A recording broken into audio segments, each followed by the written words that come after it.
रोजमर्रा की जिंदगी में व्यस्त, अपनी ही दुनिया में मसरूफ, अपने छोटे बड़े घरों में सुरक्षित, हम अक्सर ये भूल जाते हैं कि हमारे इन महफूज घरों के बाहर भी एक दुनिया है। और बदकिस्मती से सड़क पर पनपती इस दुनिया में किसी सुरक्षा की कोई गारंटी नहीं। जहां हमारे घरों में ममता और प्यार भरे माहौल में बढ़ते बच्चों की आंखों में सिर्फ खुशियां झलकती हैं, वहीं सड़क पर पले इन बेसहारा बच्चों की आंखों में सिर्फ खौफ नजर आता है। खौफ बाबा जैसे बेरहम हैवानों का।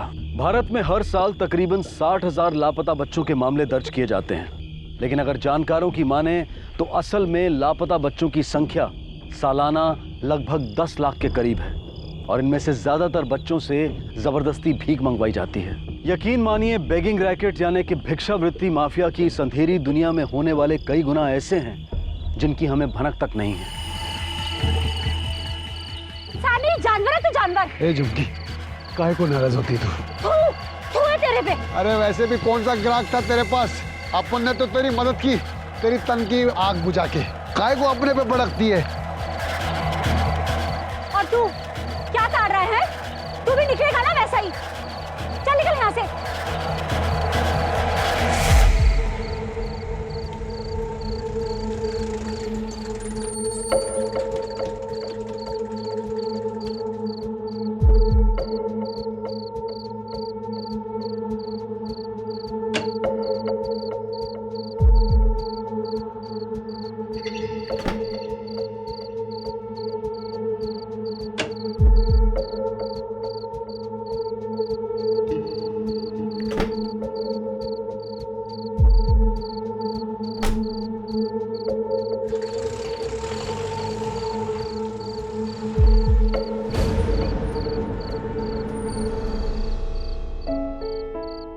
तो बच गए। इस तरह छोटी सी रोली इन बच्चों के जीवन का एक अटूट हिस्सा बन चुकी थी। सभी को उससे लगाव था, खासकर गोली को, जिसने अनजाने में एक तरह से रोली के पिता की भूमिका अपना ली थी।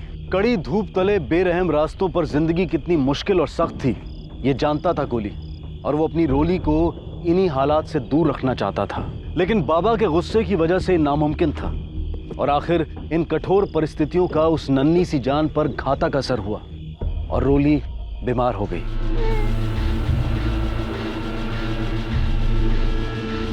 ये लो आपकी बच्ची। हट यहाँ से, मेरी कोई बच्ची बच्ची नहीं है। ओ अंकल, ये वही चीज जिसको हमने वो कचरे में फेंका था। पागल हो गया क्या? भाग यहाँ से, मना किया ना। यहाँ तक कि उसके अस्तित्व को भी नकारा। वजह साफ थी, रोली एक लड़की थी। हैरानी की बात है ना, एक तरफ अमित जैसे समाज के पढ़े लिखे तबके के व्यवसायिक लोग आज भी कन्याओं की तुलना में लड़कों को चुनते हैं। आज भी भेदभाव की वजह से रोली की तरह लड़कियों को बड़ी निर्ममता से पैदा होते ही त्याग दिया जाता है। और दूसरी तरफ सड़क पर अपना जीवन बसर करने वाला गोली खुद एक बेसहारा बच्चा होने के बावजूद दिन रात एक कर रोली को एक बेहतर जिंदगी देने की जद्दोजहद में लगा हुआ है। गोली ने कई दिनों तक कोशिश की, लेकिन कोई रोली को आसरा नहीं देना चाहता था, कोई उसे गोद नहीं लेना चाहता था। और नतीजन आगे जो हुआ वो हमारी सोच के भी परे है। ए गणेश, वैन लाइन संभाल के। ठीक है ठीक है।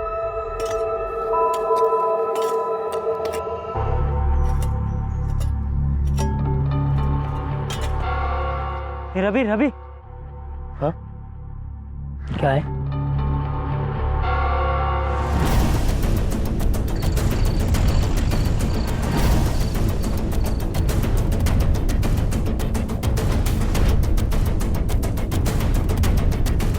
कदम। हाँ सर। बच्चे को बाहर निकालो। संभाल के बॉडी को पोस्टमार्टम के लिए भेज दो। और तुम लोग हमारे साथ पुलिस स्टेशन चलो, तुम्हारा बयान लेना है। मैम, बच्चे की पोस्टमार्टम रिपोर्ट पॉइजनिंग, बच्चे को जहर दिया गया था। ये बच्ची तकरीबन 6 महीने की है ना? Right ma'am. 6 महीने पहले जितने भी नवजात बच्चियों के मिसिंग केसेस है ना, उनका पता करवा। इस बच्ची की पिक्चर सर्कुलेट करो और जहां बच्ची की बॉडी पाई गई थी उसके 8 किलोमीटर रेडियस में टीम भिजवाओ। हमें ये पता लगवाना है कि ये गर्ल चाइल्ड किलिंग केस है या कुछ और, इमीडिएटली। Right ma'am.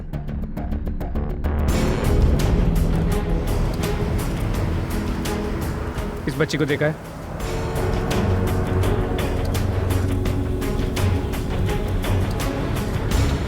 कदम। हाँ साहब, इस बच्ची को देखा है। और तू वहां क्या कर रहा था? बच्चे वहां भीख मांग रहे थे और तू खड़े खड़े देख रहा था। रोका नहीं? रोका था मैडम। रोका नहीं था, टोका था। रोका होता ना तो आज वो भीख मांगने का रैकेट खत्म हो चुका होता उस गली में, और उस बच्ची की जान शायद बच जाती। Sorry madam.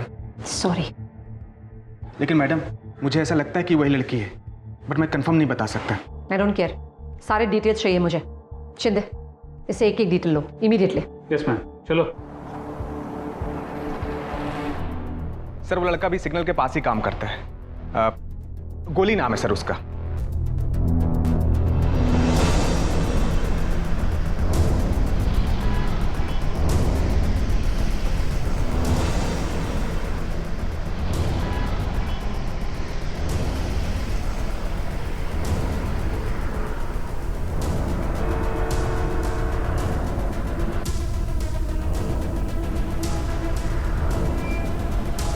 रेखा, ये गोली के बारे में क्या जानती है? वो यहाँ बच्ची के साथ सिग्नल पे भीख मांगता है। मुझे कुछ नहीं पता, मैंने कुछ नहीं किया। हमने कब कहा कि तूने कुछ किया? हम बच्ची के बारे में जानना चाहते हैं, उसकी मौत के बारे में। क्या? बच्ची मर गई? पर मैंने कुछ नहीं किया, मुझे कुछ नहीं पता। मैम ये ऐसे नहीं बताएगी, इसे अंदर डालना। नहीं मैडम, मुझे सच्ची कुछ नहीं पता। वो रोली नाम की लड़की थी, बच्चों के साथ ही रहती थी, और वो गोली नाम का लड़का उसे साथ लेके घूमता था। पर बहुत दिनों से वो कोई यहाँ दिखे ही नहीं। मैंने समझा बाबा ने उनको कहीं और ही भेज दिया है। बाबा? कौन बाबा? अरे वही जो उन बच्चों से काम करवाता था, पर बहुत दिनों से वो यहाँ नजर ही नहीं आया। देख, कुछ और जानती है ना तो अच्छे से बोल दे, वरना। नहीं मैडम, सच्ची सच बताऊं तो मेरी उन बच्चों से बनती ही नहीं थी, और वो बाबा भी मुझे दूर दूर रखता था।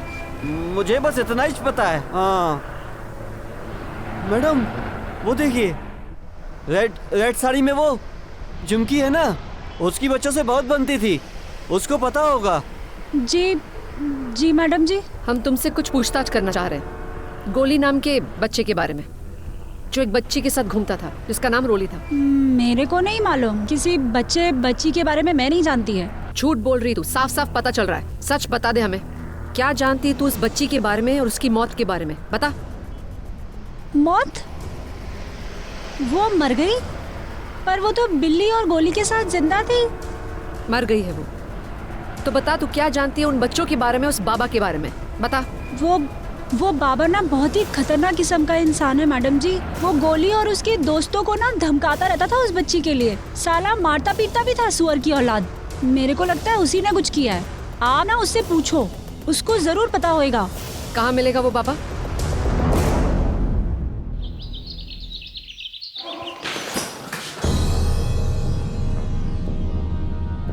उठ। बड़ा मजा आता ना बच्चों को मारने में। उस छोटी सी बच्ची रोली को तूने ही मारा ना? तूने ही जान ली ना उसकी? जान ले ली? नहीं, वो तो जिंदा है। मर चुकी है वो, पर हम ये भी जानते हैं कि तुम्ही ने उसे धमकी दी थी कि तुम उसे जान से मार दोगे। नहीं साहब, मैंने नहीं मारा है साहब, वो तो जबान गर्म थी इसलिए। मैं कोई इस एरिया का भाई नहीं हूं, मैं तो सिर्फ धंधा करता हूं। मुझे तो आज ही पता चला कि वो मर गई है। उल्टा उसके आने से ये बच्चे एकदम निकम्मे हो गए। मैं खुद परेशान हो गया था उस बच्ची से, और इसीलिए तूने उसकी जान ले ली। नहीं साहब, मैंने उसकी जान नहीं ली है। लगता है तू ऐसे नहीं मानेगा। ए, डंडा दे मुझे। डंडे की मार खाएगा ना तो तेरा मुंह अपने आप खुलेगा। मैं कसम खाकर कहता हूँ, मैं सच बोल रहा हूँ। माँ कसम मैडम, माँ कसम, मैं सच बोल रहा हूँ मैडम। आखिरी बार मैंने उन बच्चों को तब देखा था जब मैंने उनको धमकी दी थी। मैं दूर से उन पर नजर रखा था मैडम, और मैंने बच्चों से पकड़कर पूछा भी, रोली कहाँ है? तो वो बोले पता नहीं। तो फिर मैंने सोचा कि रोली के आने के बाद अब उनकी कमाई की वाट लग गई। अच्छा ही हुआ, सर से बला टल गई। अब वो बच्चे कहाँ हैं? मैडम मैं सच कह रहा हूँ, अपन खुद ही ढूंढ रहा है उसको। मैडम ये सच है, वो निकम्मे थे, अपन को बहुत परेशान करते थे, लेकिन उनके जाने के बाद अपन को उनकी बहुत याद आई। क्लियर है कि वो ड्रामा कर रहा है। यस मैम, और लोगों का भी यही कहना है। वो बच्चों को बहरे में से मारता था, उन पे सख्त कंट्रोल रखता था, तो बच्चे उससे इतना डरते थे कि उससे भागने की सोच भी नहीं सकते थे। इसका कोई सबूत, कोई गवाह? नहीं मैम, यही तो प्रॉब्लम है, लोग उसके बारे में खुलकर बात नहीं करते, सब उससे डरते हैं।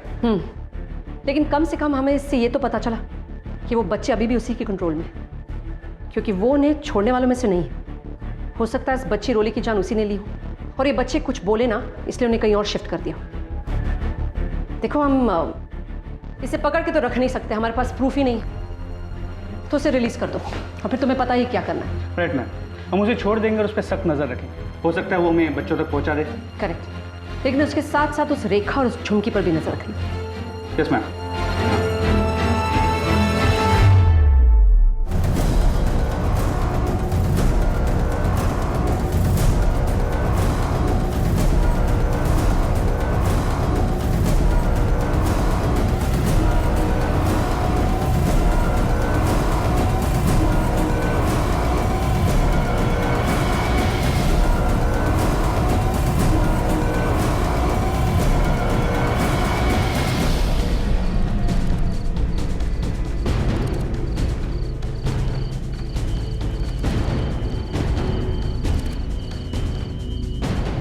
ए चिल्लर लोग, किधर है तुम लोग? चलो जाओ, बाहर आओ।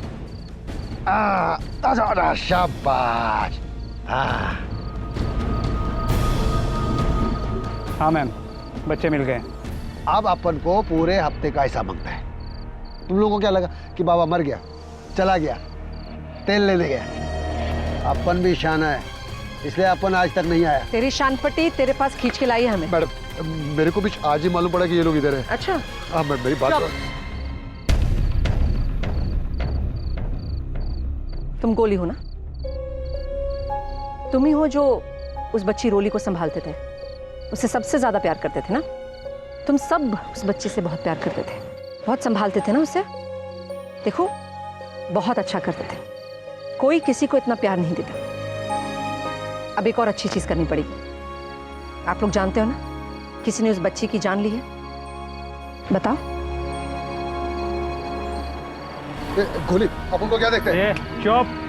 देखो बेटा, डरने की कोई जरूरत नहीं है, हम आप लोगों के साथ हैं। बस हमें बताइए क्या हुआ था, किसने मारा है उस बच्ची को? नहीं पता, हम लोग तो रोली के लिए अच्छे लोग ढूंढ रहे थे जो उसे प्यार से रख सके। मेरे को पता था कि हमारे साथ रहने में रोली की जान को डेंजर था, इसलिए जब वो गायब हुई ना, तो सबसे पहले मैंने इस बाबा को जाके पूछा, तो इसने मुझे धक्का मार के हटा दिया। बेटा, आप कुछ और नहीं जानते, सोचो। और आप सब, आप में से कोई कुछ जानता है? बच्ची, आप इधर आओ, यहाँ आ जाओ। आपका नाम क्या है? इसका नाम बिल्ली है। बिल्ली ना? बहुत ही इसको भी कुछ नहीं पता। हम सब रोली से बहुत प्यार करते थे, इतना प्यार कि वो उसका बाप भी नहीं किया। बाप? तुम उसके बाप को जानते हो? तुम आखिरी बार कब मिले थे उसके बाप से? कहाँ पे? वापस मिलोगे तो पहचान पाओगे।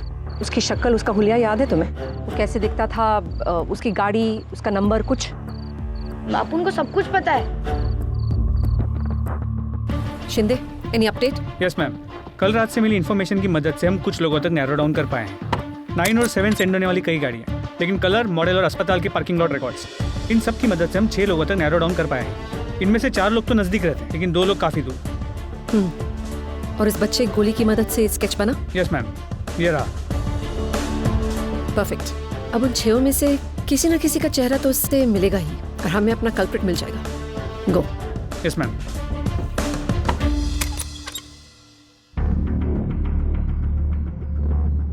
हम जानते हैं कि ये बच्चा तुम्हारा ही है, तुम दोनों का। चुटकियों में साबित कर सकते हैं इसे डीएनए टेस्ट के साथ। अब खुद ही सच बता रहे हो कि टेस्ट करवाएं? लगता नहीं सच बोलने वाली है। देखो शिंदे, टेस्ट का बंदोबस्त करो। एक सेकंड। सो हमने ही, मैं ही उसे कूड़ेदान में छोड़ाया था। छुटकारा पाना चाहते थे हम उससे, उस लड़की से। शर्म आनी चाहिए तुम लोगों को। लानत है कि आजकल के जमाने में भी तुम लोग एक लड़की की कदर नहीं जान पाए। अरे जाके देखो लड़की आजकल क्या क्या नहीं करती हैं, कहां कहां नहीं पहुंची लड़की। और तुम दोनों, शेम, अरेस्ट करो उन दोनों को। अरे मैम, मैम क्या कर रहे हैं मैम? मैम हमने किया ही क्या है? इस तरह अपने बच्चे को फेंकना एक क्रिमिनल ऑफेंस है और तुम दोनों को तुम्हारी सही जगह पे ले जा रहे हैं हम। चलो ma'am please you can do this ma'am. Ma'am please ma'am please. 6 महीने पहले एक बच्ची मिलती है, 4 बच्चों को, और फिर हमें 1 महीने पहले बॉडी मिलती है और हमारे पास 4 सस्पेक्ट्स हैं। Ma'am red poisoning. Correct, rat poisoning. और हमारे 4 सस्पेक्ट्स हैं अमित, बाबा, झुमकी, रेखा। इनमें से कोई तो है, लेकिन कौन झूठ बोल रहा है वो समझ में नहीं आ रहा है। मेरा शक तो इस बाबा पर ही है। रोली के आने के बाद बच्चों का ध्यान भट गया था, कमाई घटने लगी थी, इसीलिए शायद रोली को रास्ते से हटा दिया हो। शायद, लेकिन प्रूफ तो नहीं है ना। शिंदे, हम कुछ मिस कर रहे हैं। 6 months गर्ल, रैट पॉइजन, ये एक एंगल है जो हमने एक्सप्लोर नहीं किया। शिंदे काम करो, हमें जहां बॉडी मिली थी ना, वहां के आसपास के सारे केमिस्ट से पता लगवाओ। हो सकता है 1 महीने पहले किसी ने रैट पॉइजन खरीदा हो सकता है उनके पास CCTV फुटेज हो जो हमें, जिसे किसी एक के साथ लिंक कर ले। मैम आपको लगता है हमें इससे कुछ मिलेगा? आई नो मुश्किल है, इट्स क्वाइट लॉन्ग शॉट, लेकिन शिंदे शायद ये हमारा आखिरी शॉट हो। सो गो। मैम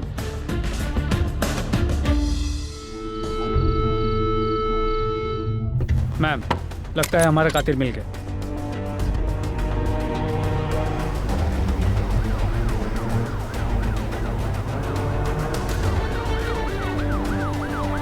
आइसक्रीम खाएंगे बच्चों? चलो बच्चों उतरो जल्दी, चलो आइसक्रीम खाते हैं। चलो चलो आ जाओ जल्दी, चलो चलो चलो चलो चलो।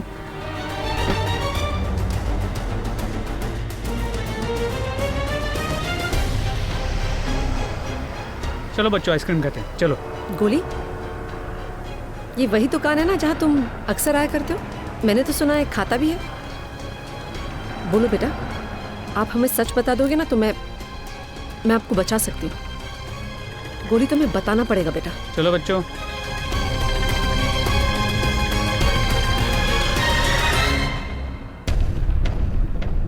बिली बेटा, मैं तुम्हारे लिए ना एक और आइसक्रीम लेके आती हूँ, मेरे साथ चलोगी? आ जाओ।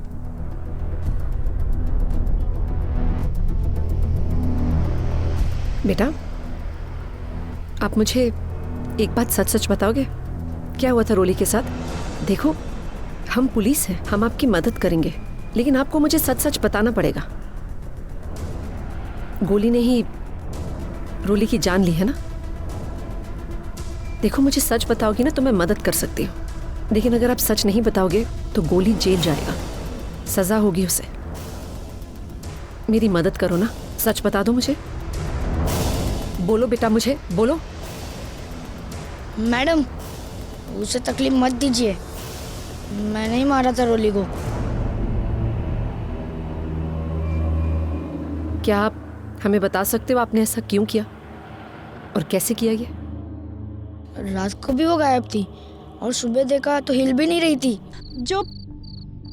जो मेरे साथ हुआ, मतलब बर्बाद हो गई उसकी जिंदगी, समझा? तू बिल्ली की जिंदगी बर्बाद कर दी। वो भी वही करेगी जो मैं करती है, जो सड़क पे पलने वाली हर लड़की करती है, ये भी वही करेगी। नहीं, मैं रोली को कुछ नहीं होने देगा। कुछ नहीं होने देगा? हाँ? क्या करेगा? बचा लेगा इसको? हर लड़की के साथ वही होता है और इसके साथ भी वही होगा। कितना कोशिश किया, रोज कोशिश किया, लेकिन किसी को चाहिए ही नहीं थी वो। उसके बाप को तक नहीं पड़ी थी उसकी, इसलिए रोली को बचाने का सिर्फ एक ही रास्ता था। आप जानते हो ना, आप लोगों ने जो किया वो गलत था, बहुत गलत। बेटा, जुर्म किया आप लोगों ने, एक बच्चे की जान ली है, बहुत गलत है, बहुत गलत।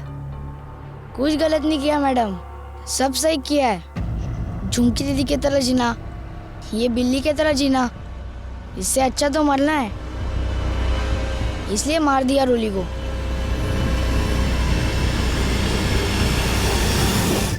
गोली का ट्रांसफर पूरा हो गया, नवी मुंबई जुवेनाइल होम में।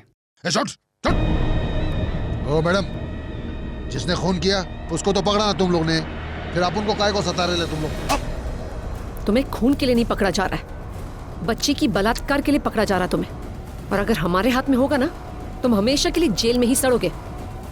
ले जाओ इसे। चल हट। काश इन्हें भी किसी ने अपनाया होता। काश लड़कियों को लड़कियां होने की सजा न मिलती। काश बाबा जैसे हैवानों को रोका जा सकता। काश हम अपने बच्चों का, उनकी जिंदगियों का, उनके भविष्य का मोल समझ पाते।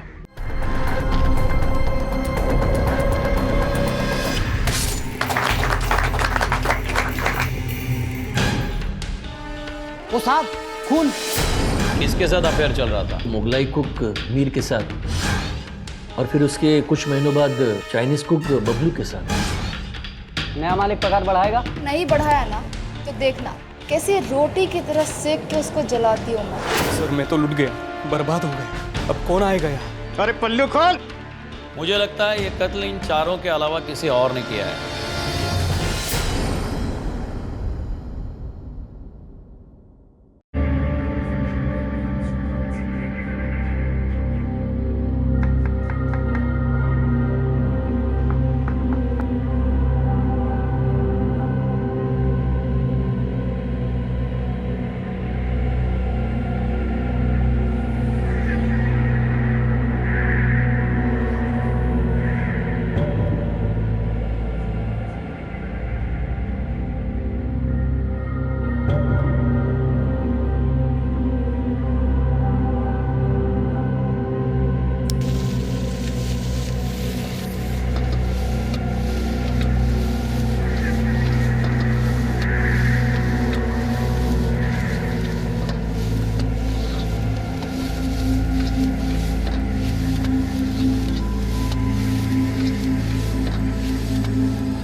एक ही खबर किसी के लिए शुभ और किसी के लिए अशुभ हो सकती है। एक ही जगह पर मिले लोगों के रास्ते अलग अलग हो सकते हैं। एक जिंदगी में आगे बढ़ रहा था और दूसरा अपनी मजबूरियों की वजह से जिंदगी में समझौता कर रहा था। अजीत सावंत, जिसने पाई पाई जोड़कर बहुत कम उम्र में अपना सपना पूरा किया था, ये होटल खरीदकर, और दूसरी तरफ शंकर सुर्वे का सपना मजबूरियों की वजह से बिक चुका था। शंकर सुर्वे की पत्नी को कुछ साल पहले ब्रेन स्ट्रोक और पैरालिसिस का अटैक आया था, जिसकी वजह से वो बिस्तर पर एक मरीज की जिंदगी जी रही थी, और शंकर उसे मरीज से सेहतमंद इंसान बनाने के लिए अपनी हर चीज दांव पर लगा रहा था, और उनमें से एक उसका ये सपना, ये होटल भी था।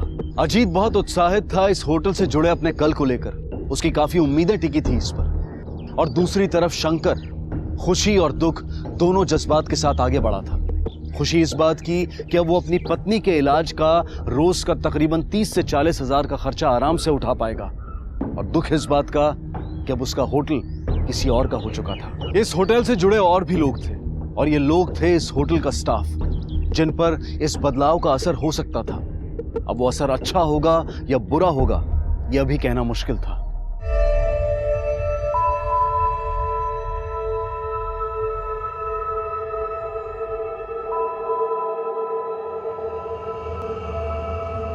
तेरे को क्या लगता है, नया मालिक पगार बढ़ाएगा?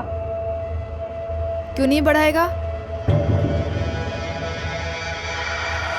बढ़ाना पड़ेगा उसको।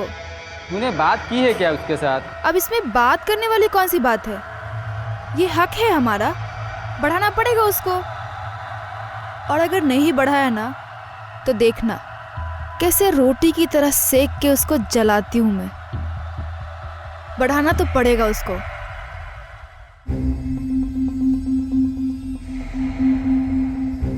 मुबारक हो अजीत जी, अब ये होटल आपका हो गया।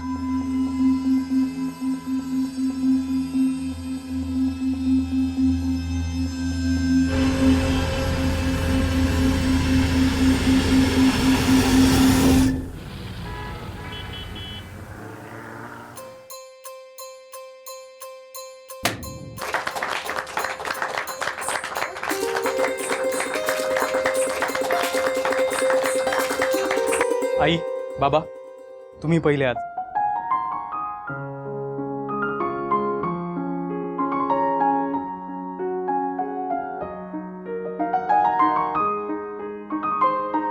आई, बाबा, कसं वाटतंय? अरे बहुत बढ़िया यार, एकदम चकाचक. खरंच खूपच छान. अब जी जान से मेहनत करना और खूप तरक्की करना. यस. सुखी रहा. गुरुजी, पूजा कहाँ करेंगे? पूरब की ओर पूजा करेंगे. तयारीला मदत करा रे.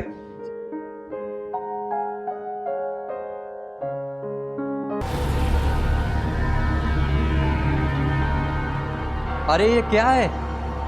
क्या है? ये देखो, ये क्या है? अरे क्या है? मैंने कहा था ना ठीक से साफ करने के लिए.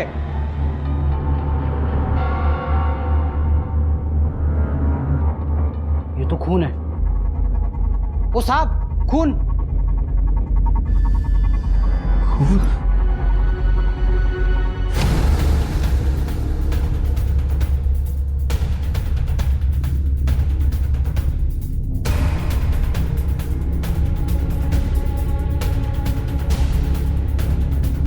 और अगर नहीं बढ़ाया ना तो देखना कैसे रोटी की तरह सेक के उसको जलाती हूँ मैं.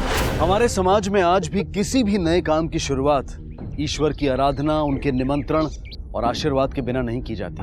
होटल के रसोई घर में एक औरत की लाश मिली थी जिसे देखकर ही बताया जा सकता था कि किसी ने बड़ी बेरहमी से उसका कत्ल कर दिया था. आखिर कौन थी औरत और किसी ने उसे इतनी बेरहमी से क्यों मारा होगा? कौन इस औरत से इस कदर नाराज था, नफरत करता था और क्यों? इन सवालों के जवाब जानने के लिए हमें अतीत के पन्नों को टटोलना होगा, क्योंकि कोई भी जुर्म रातों रात पैदा नहीं होता है. जब कोई जुर्म होता है तो हमें सिर्फ इसका ऊपरी रूप दिखाई देता है, लेकिन उसकी जड़ें कहीं और ही निकलती हैं. और इन्हीं जड़ों की तलाश करने का काम पुलिस को करना था.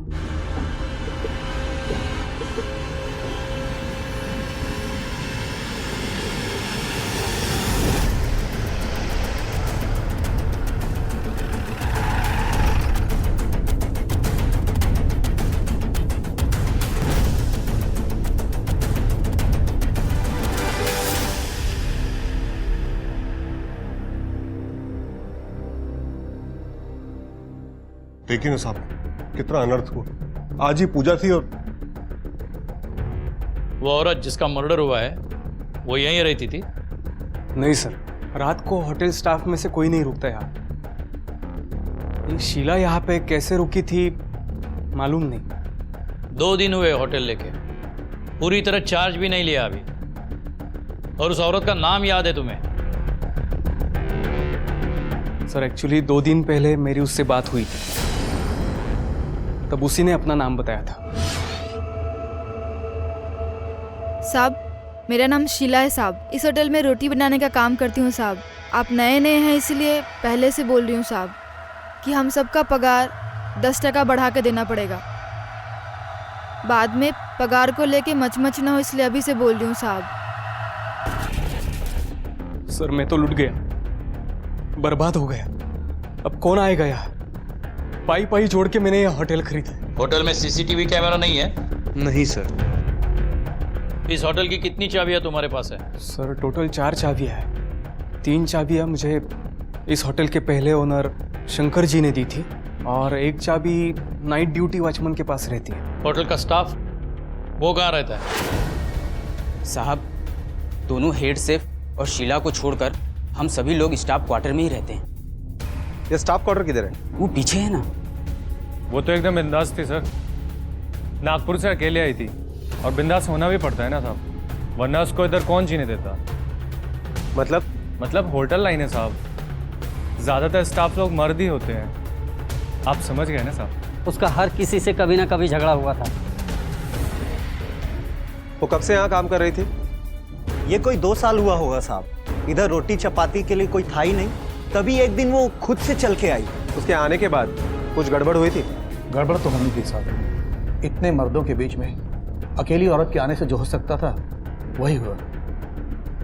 क्या गड़बड़ हुई थी? साहब, उसको अपने झांसे में लेने के लिए हर कोई इसकी बात मानता था. शीला, ये तेरा पार्सल तेरे बच्चे के लिए. बहुत पसंद है ना उसे? अरे लव यू रे. अरे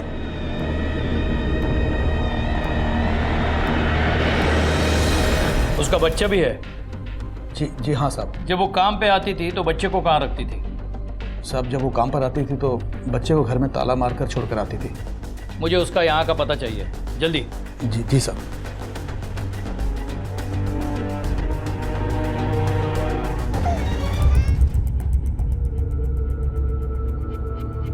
अच्छा, यहाँ रखते हो तुम होटल की चाबी? साहब वैसे जब मैं सुबह ड्यूटी पे आता हूँ तो पांडे मुझे चाबी दे देता है, पर जब कभी उसे जल्दी जाने को होता है तो वो यहीं चाबी रख देता है। किसी को मालूम नहीं है साहब, हम लोग यहाँ चाबी रखते हैं। पांडे मतलब वो नाइट शिफ्ट का वॉचमैन? हाँ साहब। पूरा नाम क्या है पांडे का? दयाशंकर पांडे। कहाँ मिलेगा ये पांडे? साहब वो सुबह की ट्रेन से गाँव बिहार चला गया।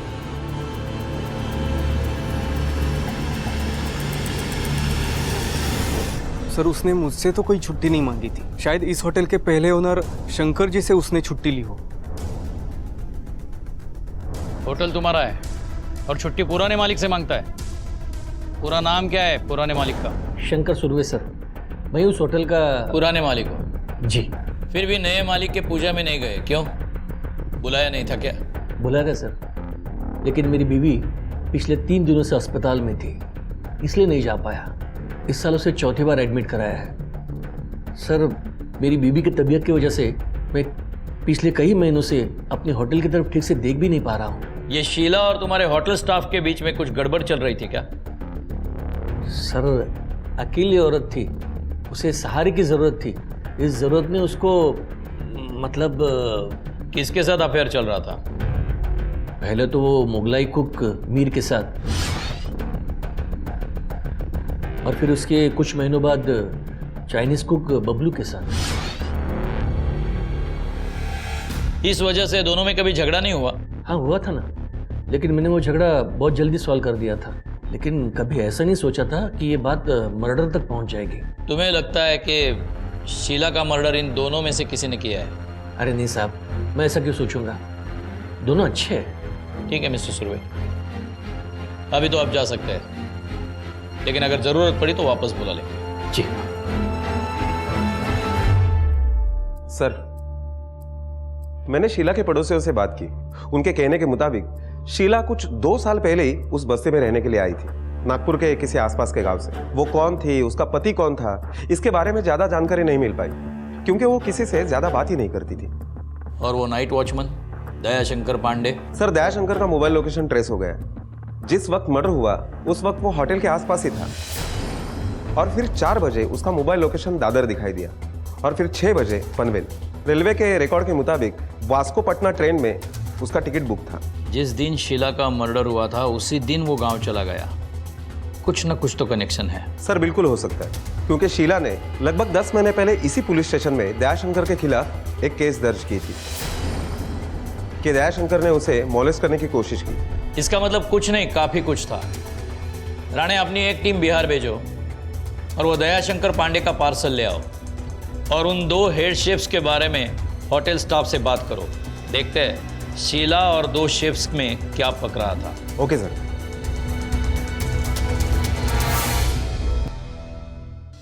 शीला का उन 2 रसोइयों के साथ, मतलब शेफ के साथ चक्कर चल रहा था? हाँ साहब, पहले मीर के साथ और अब बबलू के साथ। तुम्हें कैसे मालूम? तो साहब क्या है ना, एक दिन कैशियर ने मुझे शीला को बुलाने भेजा था। अरे शीला किधर गई? मीर के साथ होगी, आजकल वो तड़का यहाँ नहीं स्टाफ रूम में लगाता है।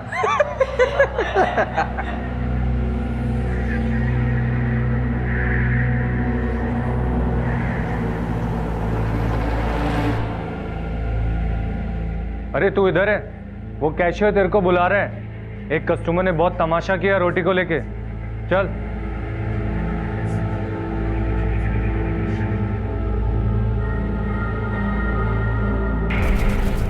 शीला का इन दोनों के साथ, मतलब मीर और बबलू के साथ लफड़ा चल रहा था। इस बात को लेकर उन दोनों में कभी झगड़ा नहीं हुआ?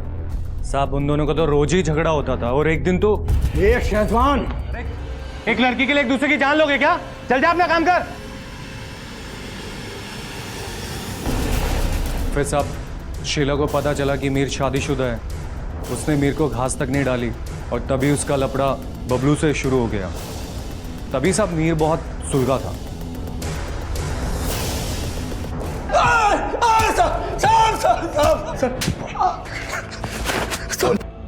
साहब मैंने कुछ नहीं किया। मैं सच बोल रहा हूँ साहब। सच कहाँ बोल रहा है तू? अब बोलेगा सच? हाँ, घर में बीबी और होटल में शीला, दाल और मुर्गी साथ में चाहिए थी सर इसको। हाँ, और मुर्गी किसी दूसरे के पास चली गई तो इससे बर्दाश्त नहीं हुआ, हलाल कर दिया उसे। शीला बबलू के पास चली गई इसीलिए मारा ना उसे। नहीं नहीं साहब, मानता हूँ पहले मेरा उसके साथ लफड़ा चालू था, लेकिन अभी कुछ भी नहीं था। मैंने उसको नहीं मारा साहब, मुझको जाने दो ना। जाने दो? अरे साहब। सर, शीला की पोस्टमार्टम रिपोर्ट आ गई है। हाँ। देख मीर, 10 मिनट देता हूं तुझको, सोच ले। इसके बाद भी अगर सच नहीं बोला तो कहां कहां से सच उगलवा दूंगा तू सोच भी नहीं सकता। सर, पोस्टमार्टम रिपोर्ट के मुताबिक शीला का कत्ल रात को 2 से 3 के बीच में हुआ, और जो चाकू हमने फिंगरप्रिंट्स के लिए भेजा है उस पर होटल के लगभग सभी लोगों के फिंगरप्रिंट्स हैं। इसका मतलब हाथ में कुछ नहीं लगा। राणे, ये शीला की कहानी भी कुछ सीधी नहीं है। एक ही जगह के 2 लोगों के साथ अफेयर, कुछ भी कहो, कातिल होटल के अंदर वाला ही कोई है जिससे शीला पे बहुत गुस्सा रहा होगा। पहले उस मीर से निपटते हैं।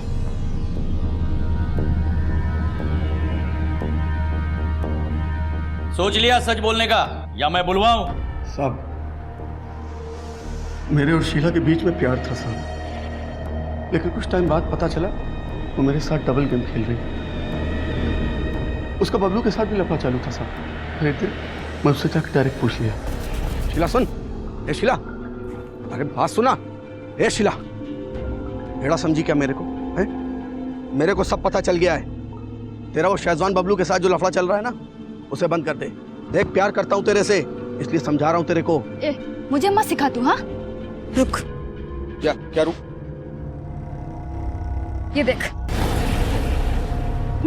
तू अपनी बीवी को धोखा देके मेरे साथ ओवर टाइम कर रहा है। मेरे को झूठ बोला तू, मेरे को सब पता चल गया है। हाँ, अब मैं तेरे झांसी में नहीं आने वाली। चल निकल यहाँ से। हाँ, हुई है शादी, बहुत शानी बन रही है ना, बहुत हुआ तेरा। मैं मेरी औकात पे आ गया ना तो तुझे दिखाऊंगा। चल निकल रे, अगर ये जाके तेरी बीबी को दिखाया ना, तेरा भारी और कमना सब यही निकल जाएगा। चलो अभी निकल। शीला तेरी पोल पट्टी तेरे बीवी के सामने न खोले इसलिए तूने उसे मारा? नहीं नहीं नहीं साहब, अरे मैं उसके बाद तो उससे मिला तक नहीं।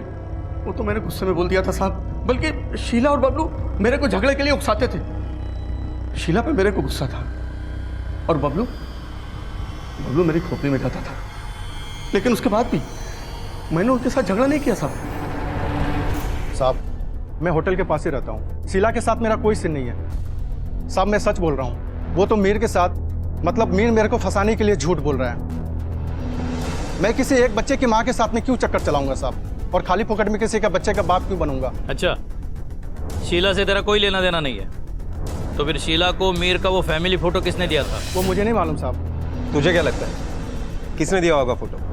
कुछ पता है तुझे? क्योंकि हमें ये पता है कि तू शीला के कितने करीब था। अब प्यार से बताएगा या मार खा के बताएगा? शायद दयाशंकर भी हो सकता है साहब, क्योंकि मैंने उसको एक बार फोन में शीला के बारे में बात करते हुए सुना था। बोला ना आपको, अब की बार नहीं बच पाएगी वो। अरे बहुत जबरदस्त सेटिंग किया हुआ है।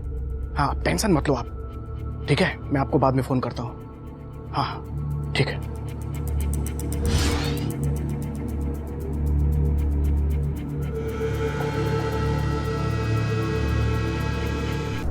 वो किधर फंसाने की बात कर रहा था साहब, वो तो मुझे नहीं मालूम, लेकिन मुझे लगता है इसमें उसी का हाथ है। अरे वो दयाशंकर, वो भी मजे करना चाहता था उसके साथ, और साहब वो हमारा कैशियर, वो भी शीला को सपोर्ट करता था। साहब, शीला अच्छी औरत नहीं थी साहब, ये सब मुझे बहुत बाद में पता चला। अच्छा, वो अच्छी औरत नहीं थी और तो अच्छा आदमी है। तेरे को क्या लगता है ये कहानियां सुनाकर तू हमारा ध्यान तेरे ऊपर से किसी और पे डालेगा? देख, सच बता दे, तूने शीला को क्यों मारा? जब तक तू सच नहीं बोलता तो यहां से हिल भी नहीं पाएगा, समझे?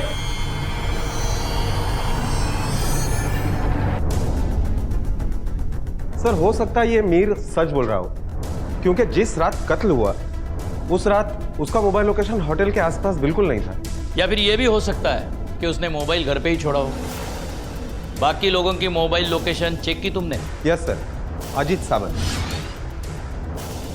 कत्ल की रात अजीत सावंत का मोबाइल लोकेशन होटल के बिल्कुल करीब था, 12:30 से लेकर 3:30 बजे तक। सर ये होटल सपना है मेरा। ऐसे ही गया था देखने के लिए। दूसरे दिन मुहूर्त था तो बचे हुए काम की लिस्ट बनानी थी। सर मेरी सारी कमाई, सारी जमा पूंजी इस होटल पे लगाई हुई है। मैं पहले ही बर्बाद हो चुका हूं और आप लोग बार बार मुझे बुला रहे हैं। सर मैं सब पहले ही बता चुका हूं। अब आपको क्या नया मिलेगा मेरे बयान से?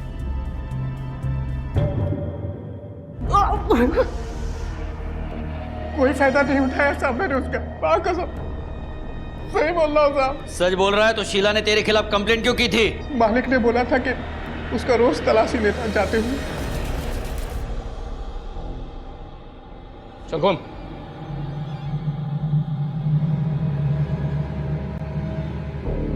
पल्लू खोल। पागल हो गया है तू? पैसा ब्लाउज के अंदर छुपाया ना तूने? तेरा दिमाग खराब हो गया। चल जा यहाँ से। सही से प्यार से बोल रहा हूँ तुझे। पल्लू खोल। अरे पल्लू खोल। क्या हो रहा है? क्या हो रहा है सब? सर वो अरे लेडीज की कोई ऐसी चेकिंग करता क्या? शाना बन रहा है ना तू? छोड़ूंगी नहीं मैं तेरे को। जाके पुलिस स्टेशन में कंप्लेन करूंगी। जेल जाएगा तू देखना। उसने सच में कंप्लेन कर दी साहब मेरे खिलाफ इसी थाने में। वो हमारे पुराने मालिक है ना सुरभि साहब, उन्होंने छोड़ा है यहाँ से। उसने कंप्लेंट की इसलिए गुस्से में आकर तूने उसे मार डाला? हाँ? नहीं साहब, मैंने उसको नहीं मारा। उस दिन के बाद ना साहब मैंने उसकी तरफ देखा भी नहीं। सच बोल रहा हूँ साहब, मैंने नहीं मारा उसको।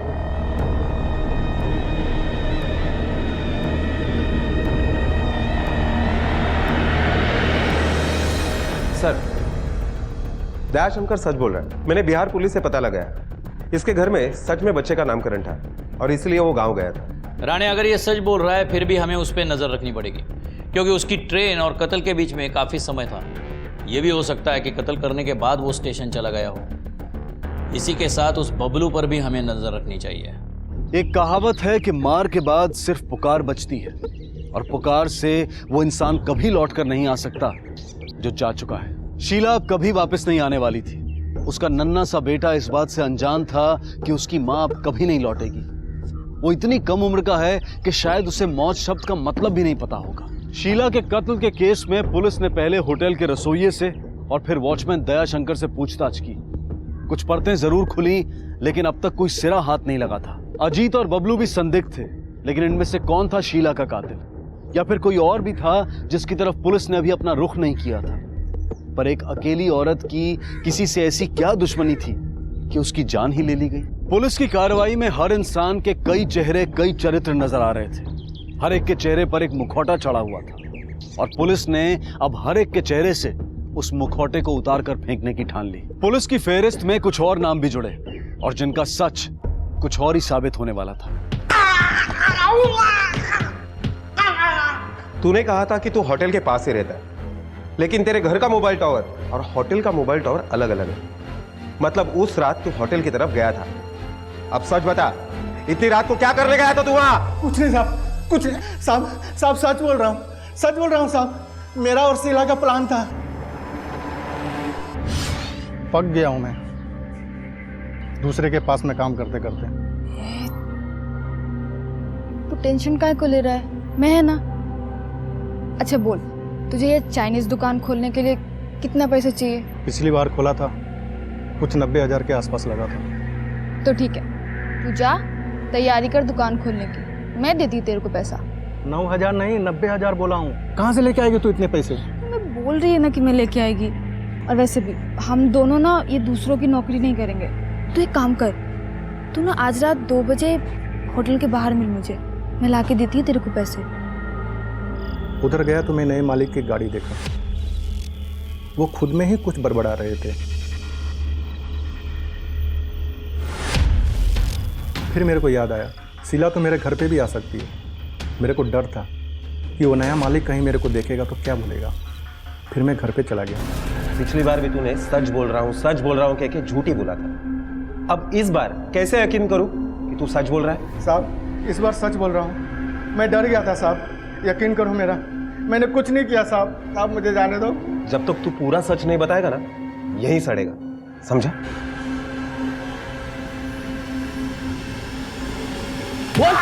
बोल सर, अभी तक तो लग रहा है कि हर किसी आदमी के पास शीला को मारने का मोटिव है। मीर एक चोट खाया हुआ आशिक, दयाशंकर माने या ना माने, लेकिन वो भी तो शीला का फायदा उठाना चाहता था। और ये बबलू, वो तो हर तरफ से शीला का फायदा उठा रहा था। अगर वो नहीं मरती तो इसका पैसे का लालच बना ही रहता था। इसलिए सर, हम इनमें से किसी को नहीं छोड़ सकते। राणे, ये नंबर लो और इसकी डिटेल्स निकालो और अजीत सावंत को बुलाओ, क्योंकि उसकी वजह विश्वास करने लायक नहीं है कि आधी रात को वो वहां बैठकर हिसाब लगा रहा था। Okay sir. बताता हूँ, सब सच बताता हूँ। उस रात मैं वहां गया था। Cheers! रचना, मेरे सपनों का सेलिब्रेशन मेरे इस नए होटल के सामने बैठ के करते हैं।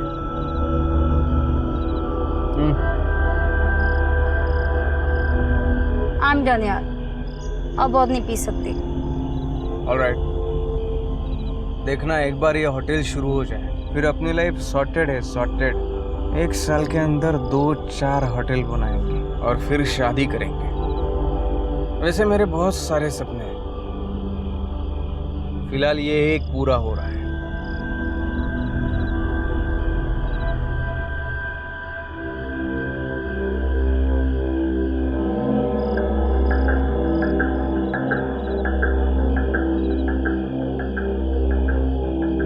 साढ़े 4 हो गए। अजीत, अजीत, उठो, सुबह होने वाली है। हमें पूजा के लिए भी वापस आना है। चलो, लेट हो रहा है। उसके बाद मैं वहां से निकल गया। मैं सच कह रहा हूं साहब।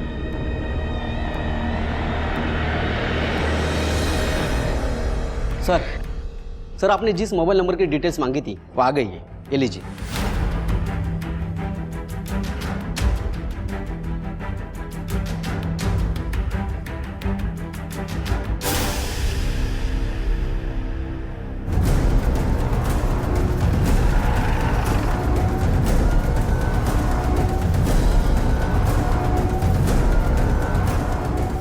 सर, क्या ढूंढ रहे हैं आप?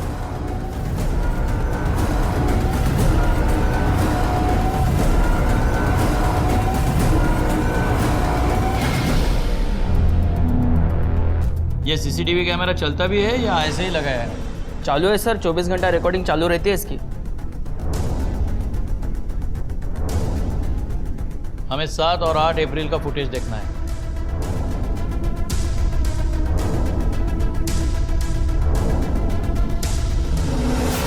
पॉज करना, जूम करो जरा, बस प्ले करना भी।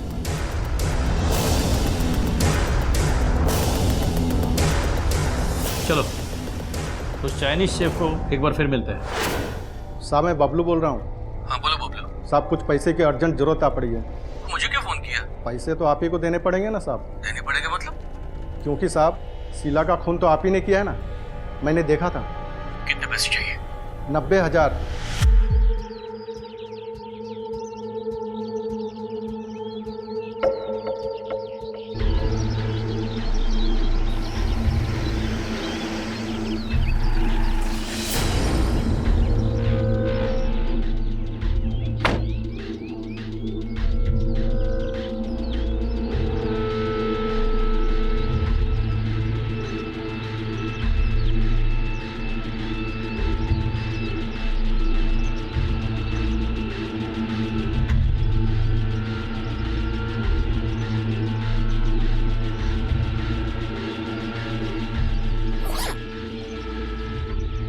इसमें पूरे 90,000 है। लो और निकल ले यहाँ से, और दोबारा मुझे फोन मत करना। शंकर सुरवे,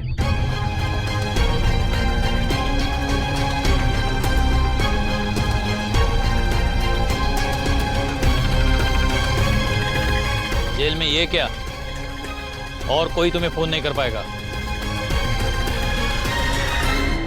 तेरी बीवी हॉस्पिटल में थी, तेरी बहन ने कितनी बार तुझे फोन किया, लेकिन तुम फोन बंद करके आराम से सो रहे थे। बाद में 1:45 को तुम घर से निकले। अब आगे तुम बताओ। हाँ सर, मैं निकला था, लेकिन हॉस्पिटल जाने के लिए, और फिर फोन पे बातें करते करते। हॉस्पिटल तुम्हारे घर से राइट पे था, तुम लेफ्ट को मुड़े थे। लेफ्ट को तुम्हारा होटल है। नहीं सर, मैंने राइट को ही टर्न मारा। अगर तुम राइट को टर्न करते तो तुम रॉन्ग नहीं होते। ऐसे नहीं मानोगे तुम। रिका में इसे जरा इसकी फिल्म दिखाओ। देखो,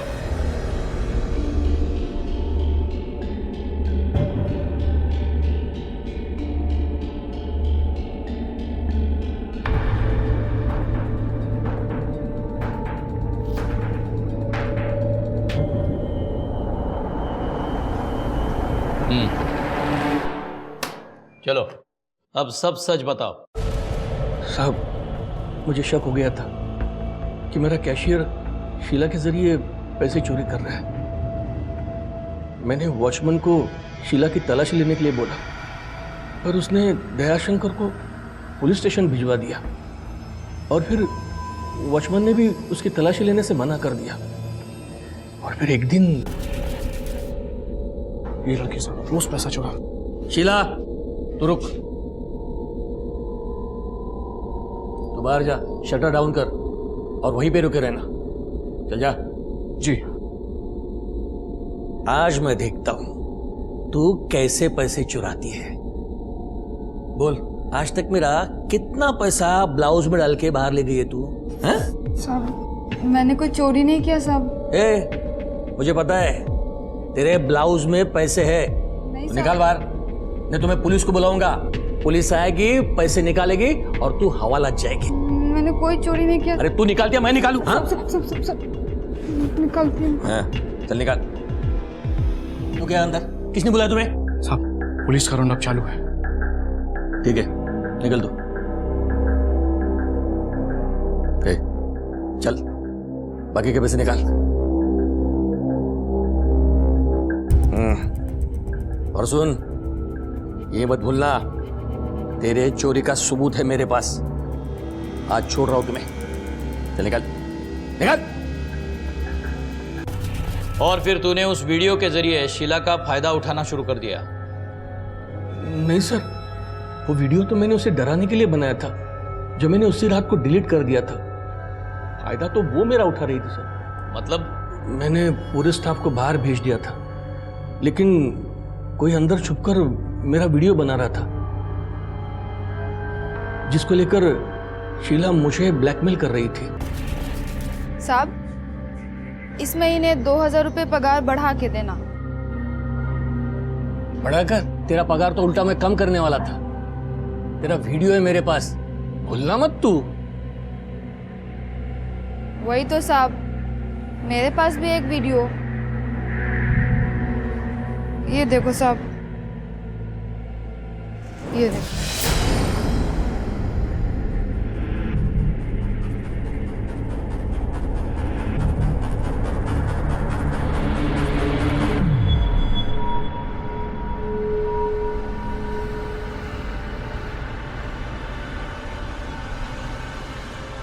अब बराबर समझ में आया ना साहब, पगार बढ़ाने का। नहीं तो ये वीडियो है ना, आपकी पत्नी को अस्पताल में जाके दिखा दूंगी मैं। उसके बाद उसको इलाज की जरूरत ही नहीं पड़ेगी, है ना साहब? उसके बाद तो शीला हर दिन कोई नई फरमाइश लेके आती। मैंने उसकी सारी फरमाइशें पूरी की सर, पर एक दिन तो उसने हाथ ही कर दी। मुझसे 2 लाख मांगने लगे। 2 लाख? पागल हो गए क्या? अरे कहां से लाऊंगा मैं 2 लाख? अरे साहब, एकदम सिंपल है। होटल बेच रहे हैं ना आप, तो पैसे आएंगे, इसमें से दे देना। होटल में तुम्हारे लिए नहीं, अपने बीबी के इलाज के लिए बेच रहा हूँ। तो आप पैसे नहीं देंगे तो ठीक है, तो वो वीडियो जो है ना साहब, जाके आपके बीवी को दिखा देती हूँ। उसके बाद तो आपको होटल भी बेचने की कोई जरूरत नहीं होगी, क्योंकि उसके बाद आपकी बीवी सीधे भगवान के पास जाएगी। अच्छा आइडिया है ना साहब? पैसे तो आपको देने ही पड़ेंगे। होटल बिक चुका था। अगले दिन अजीत टेक ओवर करने वाला था। मुझे पता था ये औरत मुझे ऐसे नहीं छोड़ेगी। मैंने उसे होटल बुला लिया। दयाशंकर छुट्टी पे था, इसलिए उस दिन रात को कोई होटल में नहीं था। अंदर जाने के लिए चाबी कहाँ से मिली? मेरे पास होटल के पिछले दरवाजे की डुप्लीकेट चाबी थी। मैं होटल पहुंचा, वो वही खड़ी थी। मैं उसे लेकर अंदर चला गया। सब पैसे लाए? पैसे किचन में रखे। होटल तो आपने बेच दिया है, तो पैसे किचन में कैसे? मैंने छुपा के रखे। मैं अभी लेकर आता हूँ। बहुत सियाने हो साहब आप, जल्दी आना।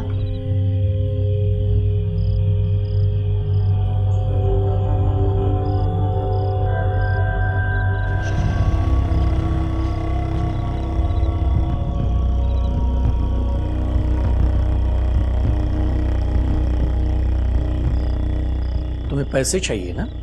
हा? ये सब करने के बजाय अगर तुम पुलिस के पास आते तो असली अपराधी को सजा मिलती और तुम कातिल होने से बच सकते। ले जाओ उसको।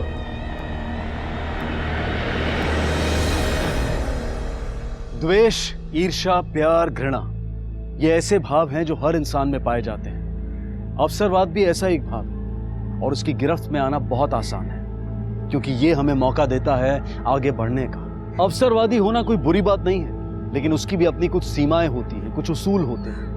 किसी को गिराकर, किसी की मजबूरी का फायदा उठाकर इंसान कभी आगे नहीं बढ़ सकता। शीला एक गरीब और अकेली औरत थी और हर आदमी को ऐसा लगता था कि वो एक लावारिस वस्तु की तरह उसकी हो सकती है। वहीं दूसरी तरफ शीला ने भी अपने इस अकेलेपन और औरत होने का गलत फायदा उठाना चाहा और इसी अवसरवाद ने उसकी जान ले ली और उसके मासूम बेटे को अनाथ आश्रम पहुंचा दिया। शंकर ने गलती की, एक गलत तरीके से अपने होटल में होने वाली चोरी को रोकने की। अगर उसे शीला की सच्चाई पता थी तो वो उसे नौकरी से निकाल सकता था, चोरी के इल्जाम में उसे पुलिस के हवाले कर सकता था।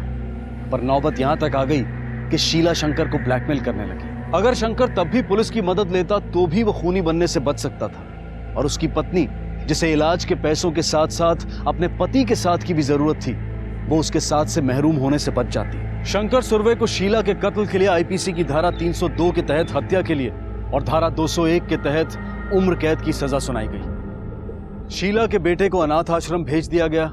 अजीत अपना होटल चलाने में व्यस्त हो गया और मीर, बबलू और कैशियर जैसे लोग अपने अवसरवादी होने पर जरा भी शर्मिंदा नहीं हुए। बबूल का पेड़ लगाकर यह उम्मीद करना कि उसमें फूल उगेंगे, ये किसी पागलपन से कम नहीं है।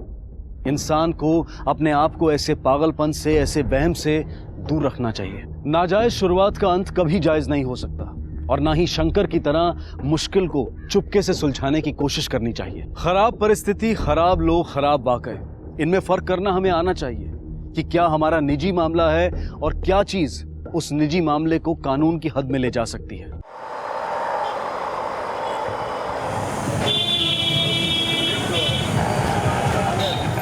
Okay sir, bye.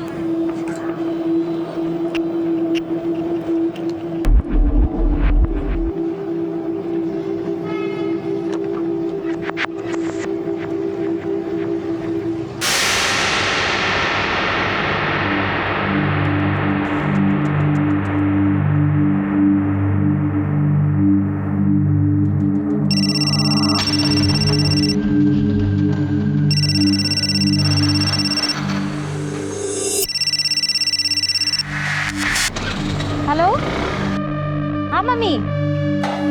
अरे हाँ हाँ, तेरे नेटवर्क ही नहीं मिल रहा था। कहाँ है तू? निकली की नहीं? हाँ हाँ, मैं निकल चुकी हूँ, बस थोड़ी देर में पहुँच जाऊंगी। अरे मैंने तेरे लिए छोले बना के रखे हैं। अरे वाह, छोले! तब तो मैं यूँ आई। हाँ हाँ हाँ, मुझे पता है। छोले का नाम सुनते ही तेरे मुंह में पानी आ गया होगा। अरे सुन, आते समय 1 लीटर दूध और 1 बटर का पैकेट लेके आना।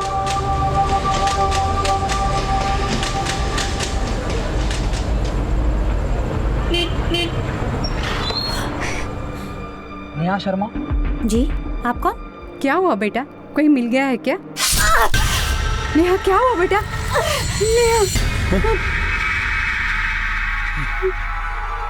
Hello hello. मुंबई निवासी नेहा शर्मा हमारे घर की ही बहू, बेटी, बहन की तरह एक आम सी लड़की थी। जिसकी जिंदगी घर से ऑफिस और ऑफिस से घर तक ही सीमित थी। लेकिन जिंदगी में खतरा किसी भी कोने पर घात लगाए बैठा हो सकता है, चाहे वो जिंदगी खास हो या फिर नेहा शर्मा जैसी आम। आखिर क्यों एक आम परिवार का एक आम दिन एक बुरे सपने में बदल गया? आखिर क्यों एक आम लड़की की जिंदगी का अंत इतना दर्दनाक हो गया? ये हत्या और हत्या के पीछे खड़े सवाल एक बड़ी साजिश की महज शुरुआत थे। इस केस को सॉल्व करना पुलिस के लिए एक बड़ी चुनौती बनने वाली थी।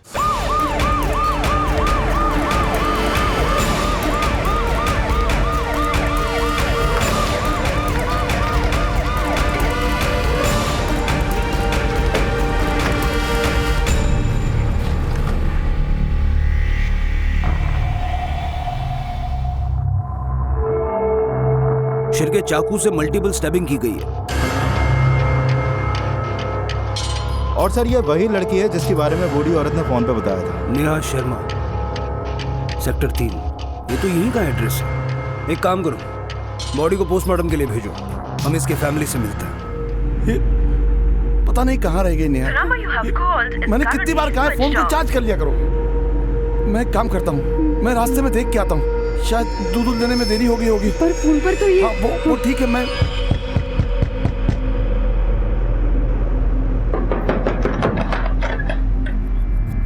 हाँ, ये नेहा शर्मा का घर है? जी हाँ, मैं मिली नेहा, हमने ही आपको फोन किया था। नेहा जिंदा नहीं मिली। बॉडी के पास से हमें ये मोबाइल फोन और आईडी कार्ड मिले हैं। ये क्या कर रहे हैं आप? नहीं, ये नहीं हो सकता। हमें उसकी बॉडी प्लेजेंट पार्क के बैक रूट पे मिली।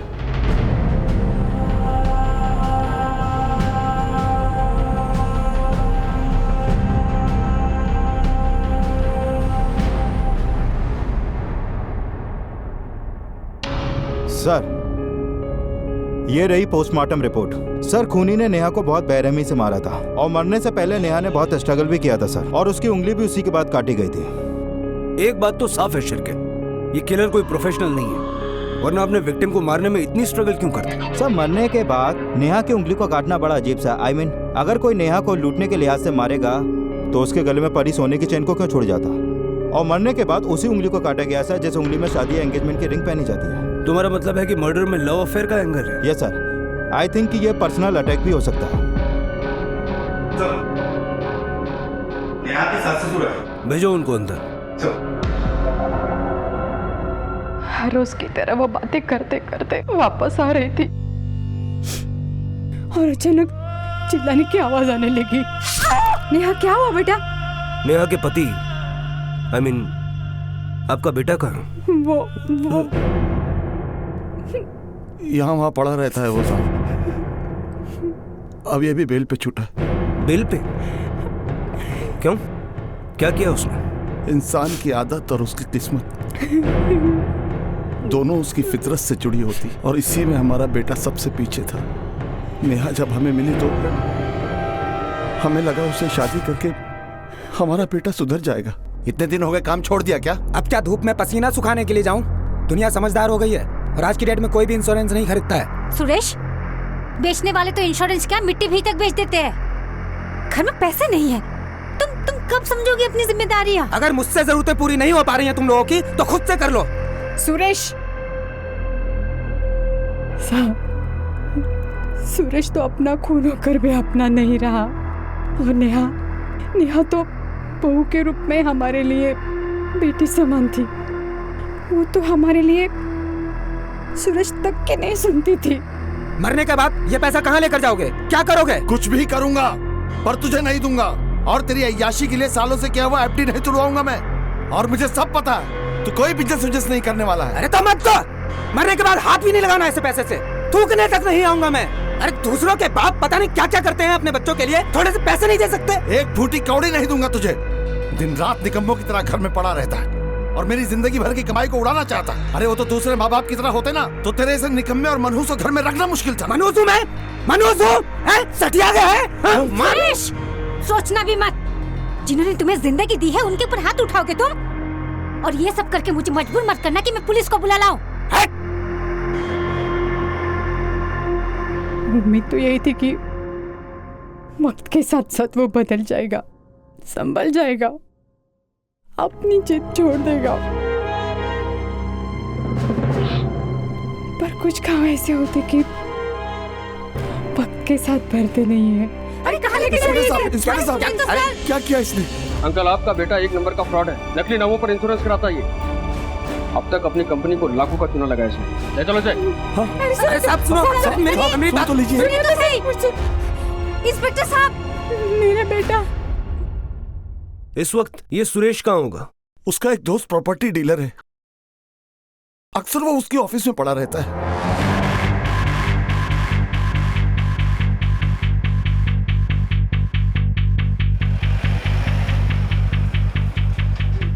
साहब मुझे लगता है बहुत बड़ी गलतफहमी हुई है।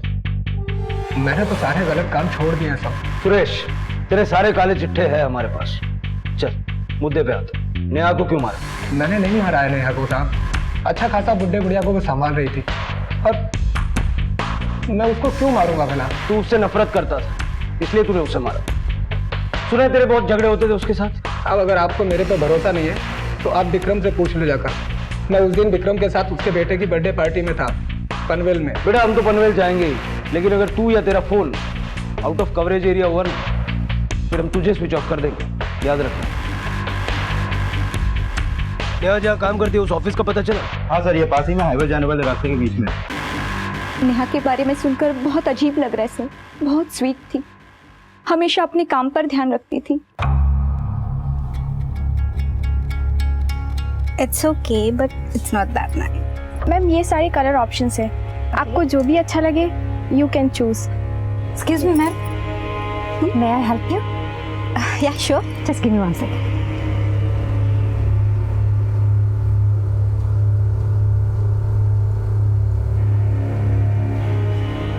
लेकिन इसकी वजह से कुछ लोग नाखुश भी थे। कौन थे वो लोग जो नाखुश थे? पूनम, नेहा से पहले वही यहाँ की बेस्ट सेल्स गर्ल थी, लेकिन जब से नेहा यहाँ आई थी तब से पूनम फीकी पड़ गई थी। और हद तो तब हो गई जब नेहा यहाँ की सेल्स टीम लीडर बन गई। सर ये लीजिए मिठाई। साक्षी, प्रमोशन के लिए बहुत बहुत बधाई हो Neha. Thank you. Welcome. Poonam ये लो मिठाई खाओ।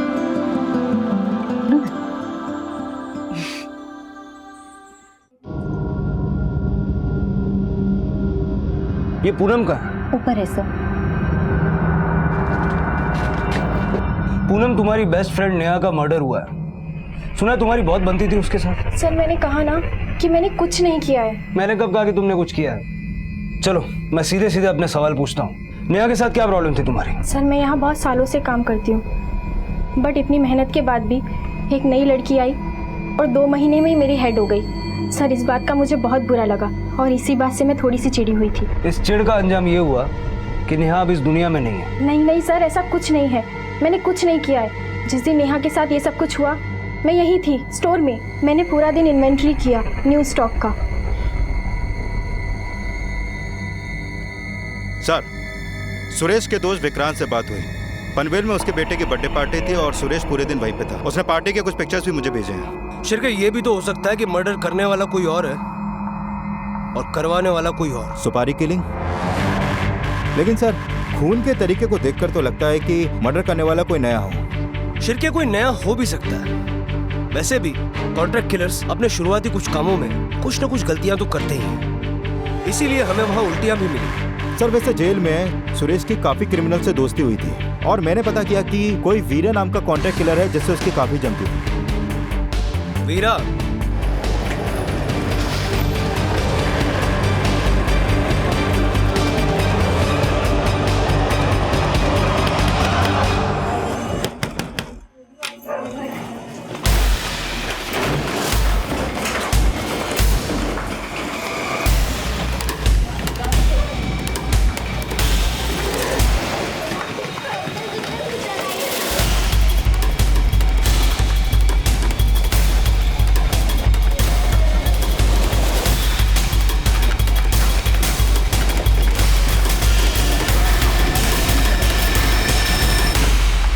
मैं कुछ नहीं किया साहब, मेरे को काय के लिए पकड़े थे? सच सच बोल, नेहा शर्मा का मर्डर किया ना तुम?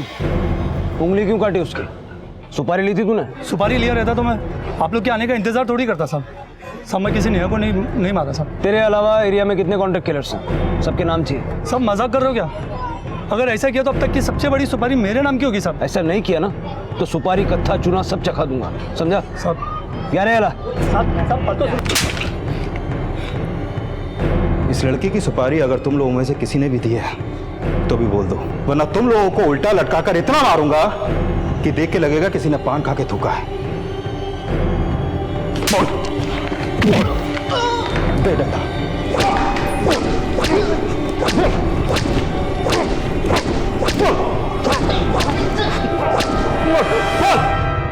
सर, ये रास्ता भी डेड एंड पे निकला। इन लोगों की इतनी धुलाई की लेकिन किसी ने कुछ नहीं कबूला। शिरके, कॉन्ट्रैक्ट किलर्स मर्डर करने के बाद हवा की तरह गायब हो जाते हैं। और दूसरी बात ये कि ये जो मर्डर है इसका तरीका ये सजेस्ट करता है कि मर्डरर ने इससे पहले एक मच्छर भी नहीं मारा होगा।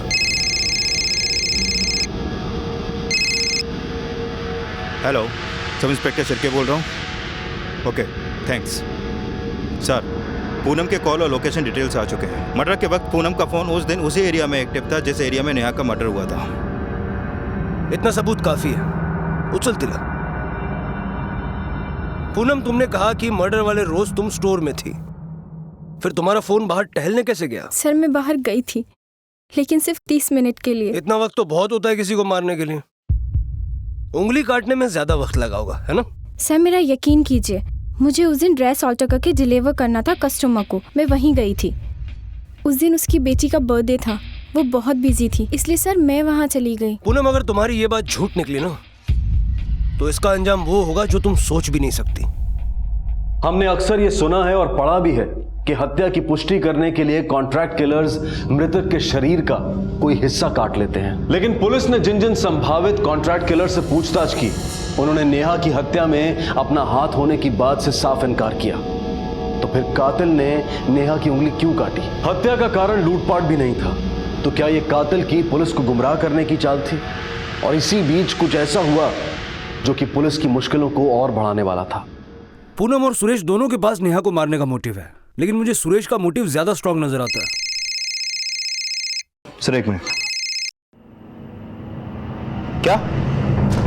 ठीक है, हम जल्दी पहुंचते हैं।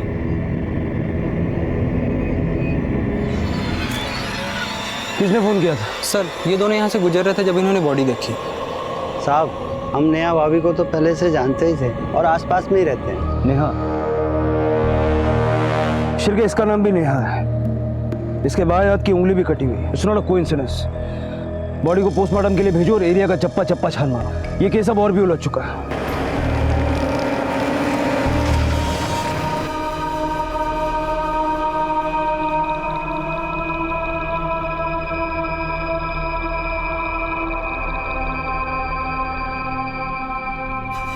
ऐसा कैसे हो सकता है सर? कोई क्यों मारेगा मेरी नेहा को? किसी से कोई झगड़ा या कोई पुरानी दुश्मनी? नहीं सर, हमारी किसी से कोई दुश्मनी नहीं। हम तो कमाने खाने वाले लोग हैं, बल्कि हम तो किसी के मामले में टांग भी नहीं अड़ाते। नेहा हर रोज उस पार्क में जाया करती थी। रात के वक्त खाना खाने के बाद उसे टहलना अच्छा लगता था। देखिए, ऐसे केसेस में अक्सर मारने वाले को विक्टिम का डेली रूटीन अच्छे से पता होता है, और डेली रूटीन को इतने गौर से देखने वाले या तो नजदीकी होते हैं या आसपास वाले। अगर आपको किसी पे भी कोई शक है तो हमें बेहिचक बताइए।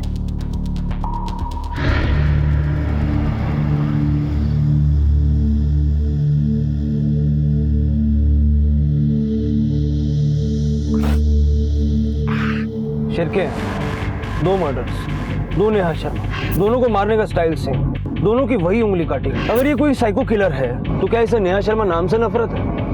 ऐसे तो हजारों नेहा शर्मा होंगे। पर सर, पिछले मर्डर में विक्टिम की बॉडी पे स्ट्रगल के निशान ज्यादा थे, पर इस मर्डर में विक्टिम की बॉडी पे स्ट्रगल के निशान काफी कम है। मतलब तुम ये कहना चाहते हो कि ये मर्डर सिर्फ हमें भटकाने के लिए किया गया है? नाम के अलावा इन दोनों के बीच कोई कनेक्शन नहीं? तुमने आर्काइव चेक किए? ऐसा कोई सिमिलर केस मिला? हाँ सर, वो तो चेक किए, लेकिन ऐसा कोई केस हमारे पास नहीं है। शिरके, डर इस बात का है कि अगर ये किलर कोई सीरियल किलर है तो हम नहीं जानते कि इसका नेक्स्ट टारगेट कौन और कब होगा। सर, मैं एक काम करता हूँ, मैं दोनों विक्टिम की प्रोफाइल कंपेयर करता हूँ। अगर ये किलर वाकई में सीरियल किलर है तो मैं जरूर कुछ सिमिलरिटीज या कनेक्शन हाथ लगेगा सर। शिरके दोनों के स्कूल से लेकर हर चीज अलग है, अलग अलग शहरों में बड़ी हुई है, उम्र भी एक नहीं है, दोनों की फैमिली बैकग्राउंड भी अलग अलग है। एक सृष्टि में रहती है, एक पूनम गार्डन में, सिर्फ नाम और मर्डर का पैटर्न सेम है। सर कहीं ऐसा तो नहीं कि किसी साइको ने पहले मर्डर के बारे में पढ़ा और उसी को कॉपी करने के लिए किसी दूसरी नेहा को मार दिया हो?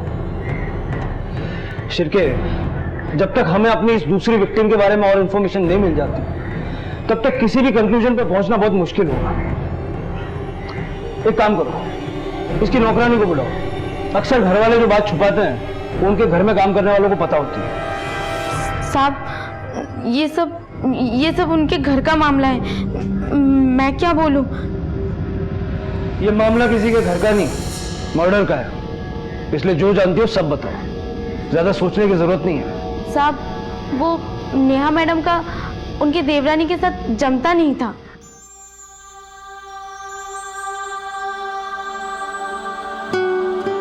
अरे भाभी, इतने समोसे मत खाओ वरना तो मोटी हो जाओगी। मतलब मेरे मोटे होने से तुझे क्या फर्क पड़ेगा? तेरी बीवी तो वैसी पतली रहेगी ना। पूरे घर में एक आप ही तो ब्यूटी हैं। अच्छा, लंगूर के हाथ में अंगूर देखा है कभी? आप भी ना भाभी, बहुत मजाक है। ज्यादा इतराने की कोई जरूरत नहीं है। ये जो तुम्हारी जुबान है ना, इसे थोड़ा कंट्रोल में रखो, वरना अगर मैंने कुछ करने की सोची ना तो दोबारा आवाज तक नहीं निकलेगी, समझे तुम? आपने यहाँ क्यों बुलाया मुझे? मैं क्रिमिनल थोड़ी ना हूँ।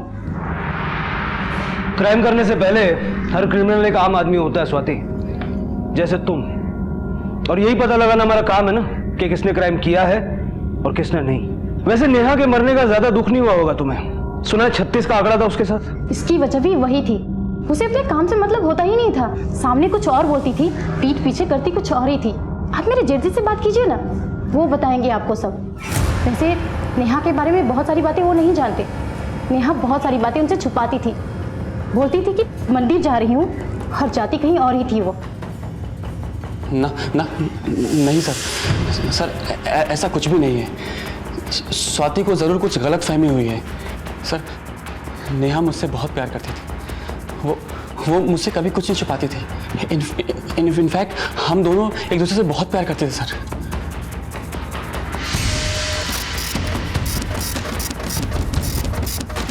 सर, ये नेहा के कॉल रिकॉर्ड्स।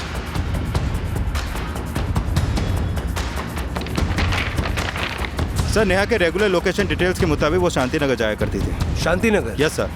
यहाँ तो पहले वाली नेहा काम करती थी। सर, इनके नाम और मर्डर पैटर्न के अलावा रूट भी सेम है। शायद ये वही क्लू है शिरके, जो अब तक हम ढूंढ रहे थे।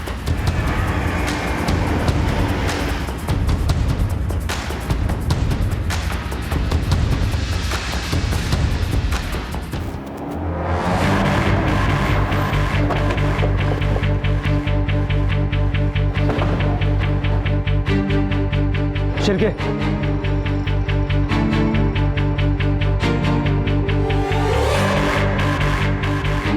सर, नेहा यहाँ पर आती थी, बेकिंग क्लास में सीखने आती थी यहाँ पर। क्लास का टाइम क्या था? दोपहर 3 से 5।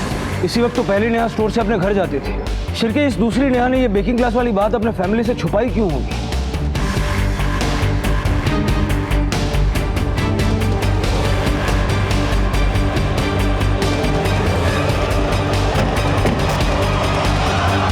क्या आप लोग जानते हैं हर रोज दोपहर 3 से 5 में Neha sweet art baking classes जाया करती थी।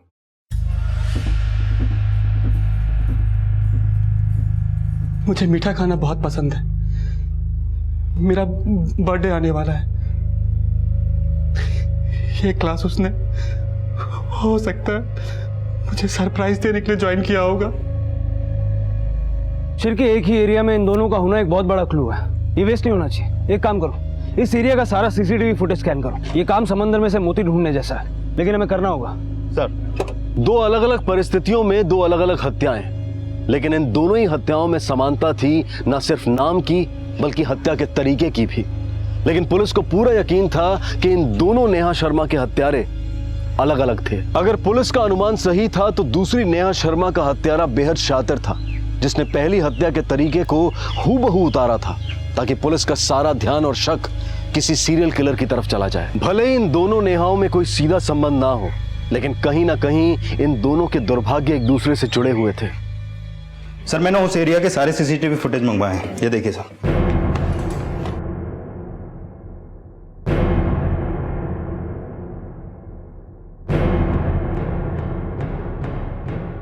ये देखिए सर। शिरके, इस एरिया के सारे गैरेजेस में पूछताछ करो। ये दूसरी नेहा अपनी स्कूटी रिपेयर करवाने कहीं ना कहीं तो गई होगी। जी सर।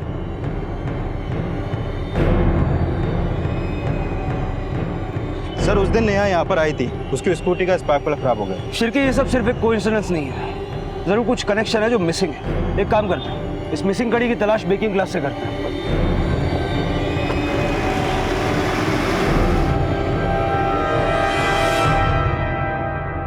नेहा की किसी से कोई दुश्मनी या कोई ऐसा था जिससे उसकी बनती नहीं थी? नेहा बहुत ही अच्छी लड़की थी, थोड़ी मैसी थी। आइसिंग तो वो कभी बना ही नहीं पाई परफेक्टली, मगर किसी भी स्टूडेंट के साथ उसे कोई प्रॉब्लम नहीं थी। लेकिन हाँ, हमारा एक स्टूडेंट है सैम, थोड़ा स्ट्रेंज है। स्ट्रेंज मतलब? उसका नेहा से क्या लेना देना? जी वो अक्सर नेहा के बगल की सीट पर ही बैठता था और सिर्फ नेहा से ही बात करता था। एक दिन नेहा के बगल में कोई और स्टूडेंट आकर खड़ा हो गया, उसने उसे हटा दिया वहां से। और जब से नेहा की मौत के बारे में पता चला है, वो क्लास में नहीं आया है और ना ही हमने उसे देखा है। रहता कहाँ है सर? मनोरी में सर।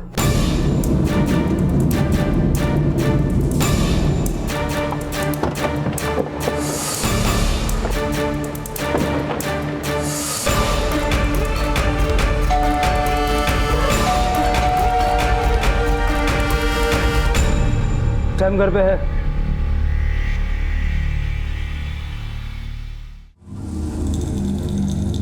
मैं तो जानता था कि आप आएंगे, बट इतनी जल्दी आएंगे ये पता नहीं था, वरना मैं केक थोड़ा जल्दी बना लेता। सैम, तुम्हारी बेस्ट फ्रेंड नेहा को किसी ने मार दिया है। ये खबर सुन के तुम्हें बुरा नहीं लगा? बुरा नहीं लगता तो क्लास जाया करता, यहाँ घर पे नहीं मिलता।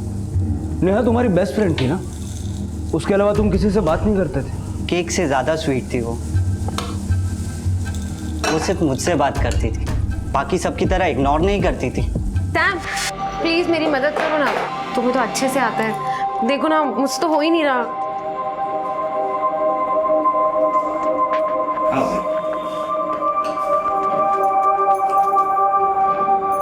You're too good. अच्छी कुकिंग के पहले अच्छा ऑर्गेनाइज करना जरूरी है। Okay sir. सैम, तुम जानते थे कि वो मैरिड है, ये जानकर तुम्हें गुस्सा भी आया होगा। मैं कभी उसे हार्म नहीं पहुंचा सकता था। वैसे तो कोई और था जो उस पर नजर रख रहा था। कौन रख रहा था नेहा पे नजर? कुछ 10-12 दिन पहले एक लड़का मिला मुझे क्लास के बाहर, जो नेहा को ढूंढ रहा था। 10-12 दिन पहले? 29 तारीख के आसपास तो नहीं? हाँ शायद।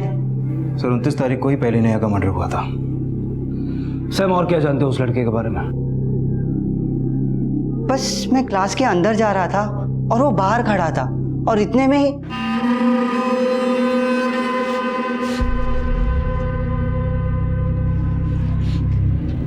भाई सुन, वो नेहा आई क्या इधर? हाँ आई होगी। तुम कौन?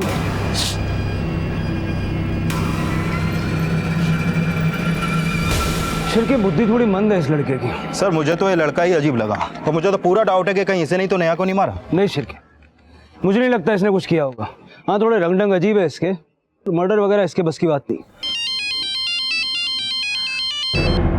हाँ बंडिया बोल, क्या खबर है? क्या साहब, नंबर सेव है अपना? बेटा तेरी पूरी कुंडली मेरे पास है, जल टाइम पास मत कर, खबर बोल। वो अपना पंटर याद है, नेहा की केस वाला, उसका हस्बैंड? कौन, सुरेश? हाँ वही साहब, वो दूसरी नेहा के घर के आगे पीछे घूम रहा था। अब कौन उतना दूर पेट्रोल लेने जाता है? हाँ, अब आप तो समझदार हो साहब।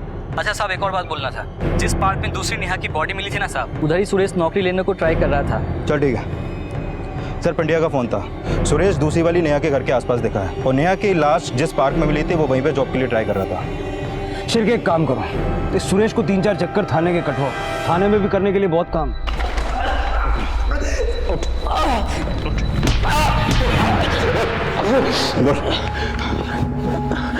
मैं सच बोल रहा हूँ साहब, मैंने कुछ नहीं किया, माँ की कसम खा के कहता हूँ। पार्क में क्यों गया था? पार्क में नौकरी मांगने के लिए गया था।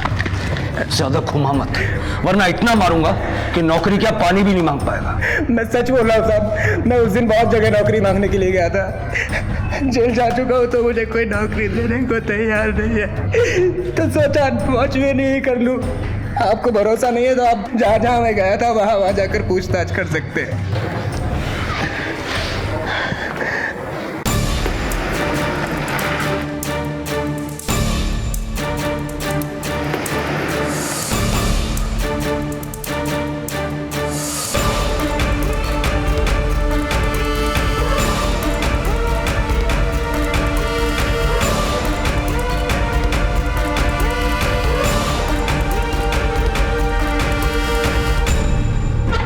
सर, मैंने हर जगह पूछताछ की। ये सुरेश उन सारी जगहों पे काम मांगने गया था। शिरके, तो क्या ये मान लिया जाए कि सुरेश ने ये दोनों मर्डर्स नहीं किए हैं? सर ये वो स्केच है जो सैम ने हमारे स्केच आर्टिस्ट से बनवाया था। कुंडली निकालो इस लड़के की।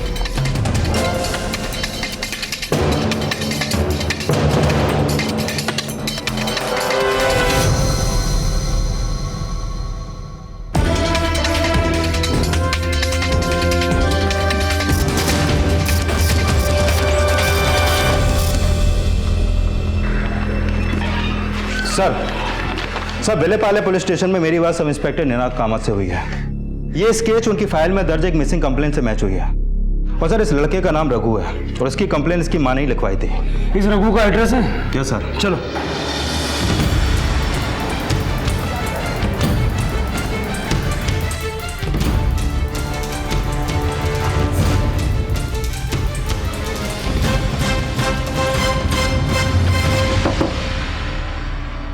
सब रघु का कुछ पता चला? मैंने तो सब जगह पे ढूंढा लेकिन कहीं नहीं मिला वो। आपका बेटा करता क्या था? कुछ काम नहीं करता था, दिन भर दोस्तों के साथ अय्याशी करता था। किती समझावलं त्याला पण वो मेरी कहाँ सुनता था। बहुत नशा करता था। सर आसपास में मैंने पता किया, इस रघु के लक्षण तो ठीक नहीं लगते। ड्रग्स वगैरह तो करता ही है और साथ ही जिंदगी में हमेशा फेल ही हुआ है। पढ़ाई से लेकर क्रिकेट तक कहीं भी कुछ बड़ा नहीं किया इसने। शिरके, कोई इतना यंग लड़का क्यों हायर करेगा, वो भी ऐसा जो कोई काम ठीक से नहीं करता? क्या पता सर, हो सकता है किसी ने पैसों और ड्रग्स का लालच दिया हो। यंग था, रास्ते से भटका हुआ है, तो इसे बहकावे में लाना आसान ही होगा। एक काम करते हैं, ड्रग्स के सारे अड्डे छान मारते हैं।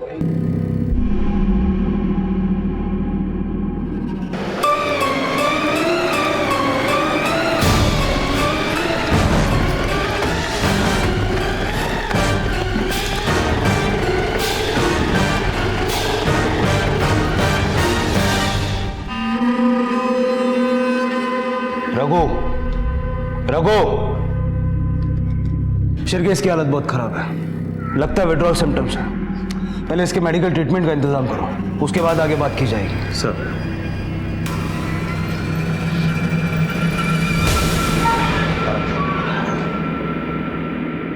कैसी तबीयत है रघु? ठीक हूं। इन दोनों को जानते हो?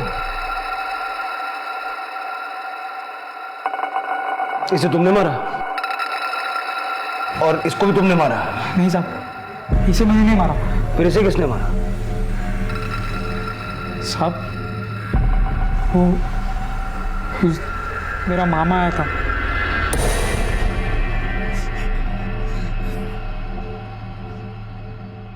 रघु, क्या बात है रघु?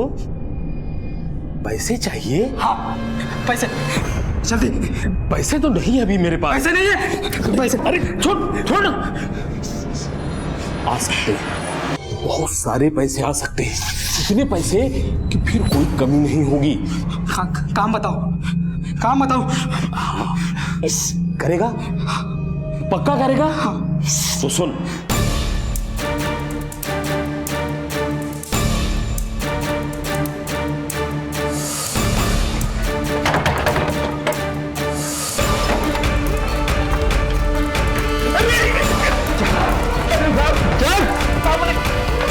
अंदर डाल इसको।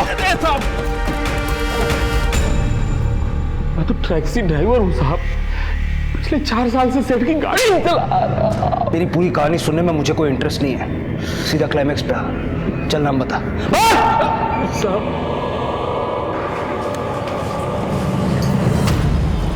चल अम्मा, पुलिस स्टेशन जाने का वक्त आ गया। जो खेल तूने शुरू किया था ना, वो अब खत्म हो चुका है। चल। हाँ, उसे सुपारी मैंने ही दी थी। 4 साल से मेरे लिए काम कर रहा था। अच्छा तावड़े जी, अगर कोई बहुत खास काम करवानी हो तो किससे करवाएं? साहब, ये तो काम पर डिपेंड करता है। काम है क्या वैसे? काम थोड़ा रिस्की और इलीगल है, लेकिन पैसे मुंह मांगे मिलेंगे। साहब, ये मेरा भांजा है रघु। हो जाएगा ना? 100% हो जाएगा। ले लो, बाकी का काम होने के बाद, और होशियारी से करना।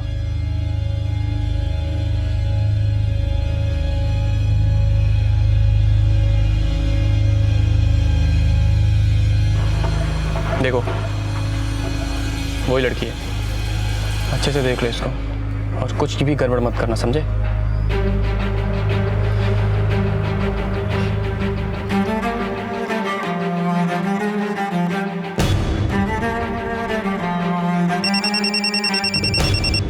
हेलो। हाँ नेहा, तुम निकल चुकी हो? हाँ मैं निकल गई, बस पहुंच रही हूँ। हाँ ठीक है, ठीक।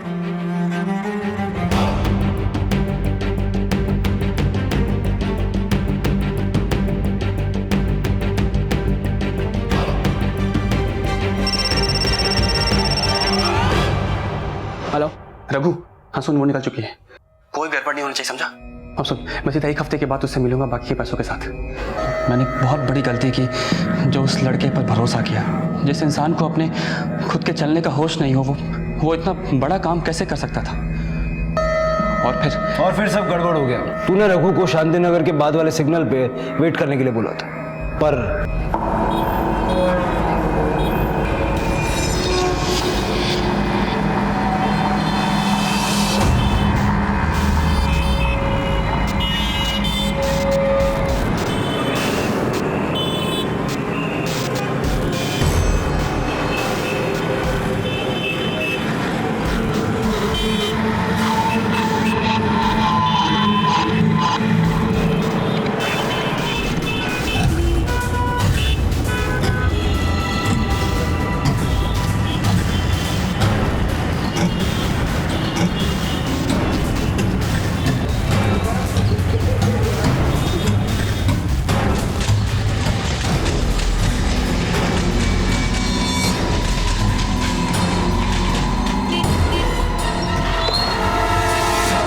शर्मा जी, आप कौन?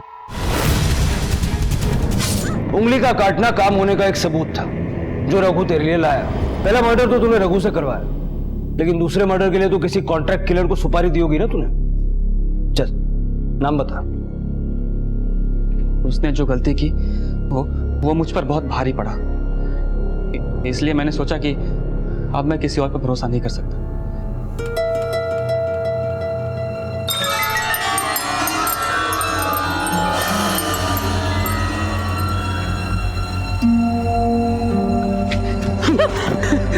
अमर, क्या मजाक है? क्यों बच्चों जैसी हरकतें कर रहे हो?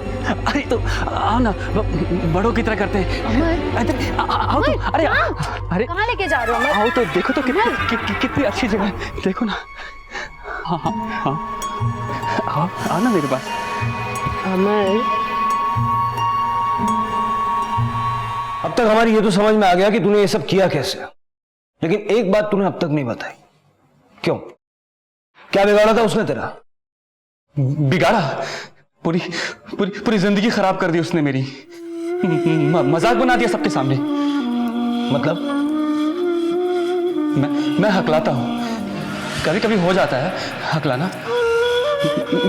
मैं क्या करूँ इसमें? आप लोगों के सामने भी हकलाया था, लेकिन मैंने अपने ऊपर कंट्रोल किया।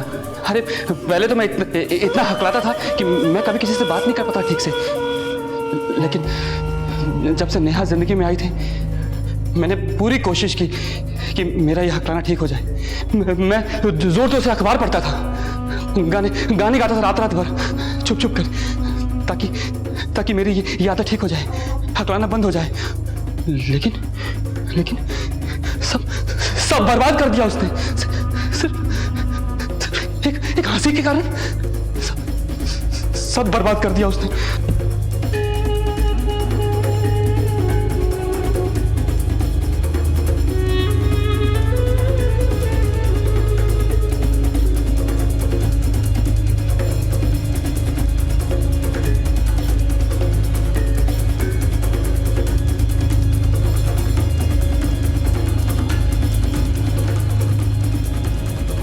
कुछ नहीं कह सकते। आप क्या कैसे हैं आप? बस ठीक है।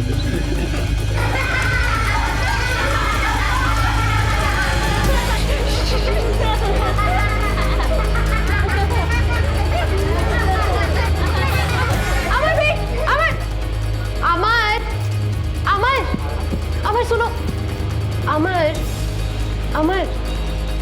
Am sorry. तुम मेरी आदत जानते हो ना कि मैं किसी भी बात पे हंस देती हूँ, और जिस तरीके से तुमने आके बात की मैं खुद को रोक नहीं पाई, और कोशिश भी की थी मगर वो गलती उन बच्चों की थी। वो हंसने लगे तो मेरे मुंह से हंसी निकल गया। I am so sorry. चले अंदर। सॉरी, अब मैं पक्का नहीं हंसूंगी।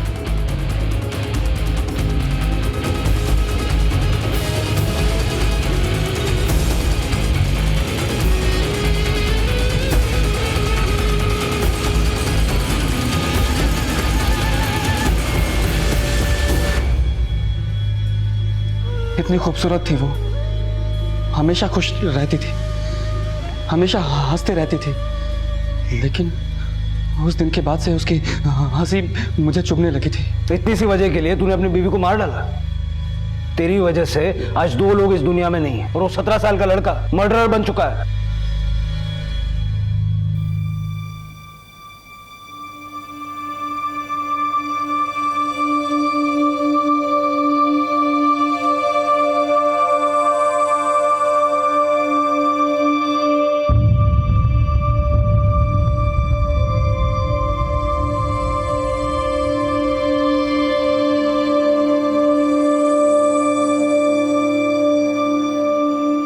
क्या ये मुमकिन है कि किसी की निश्चल हंसी किसी को इतना बड़ा आघात पहुंचा दे कि वो उसे जान से ही मार डाले?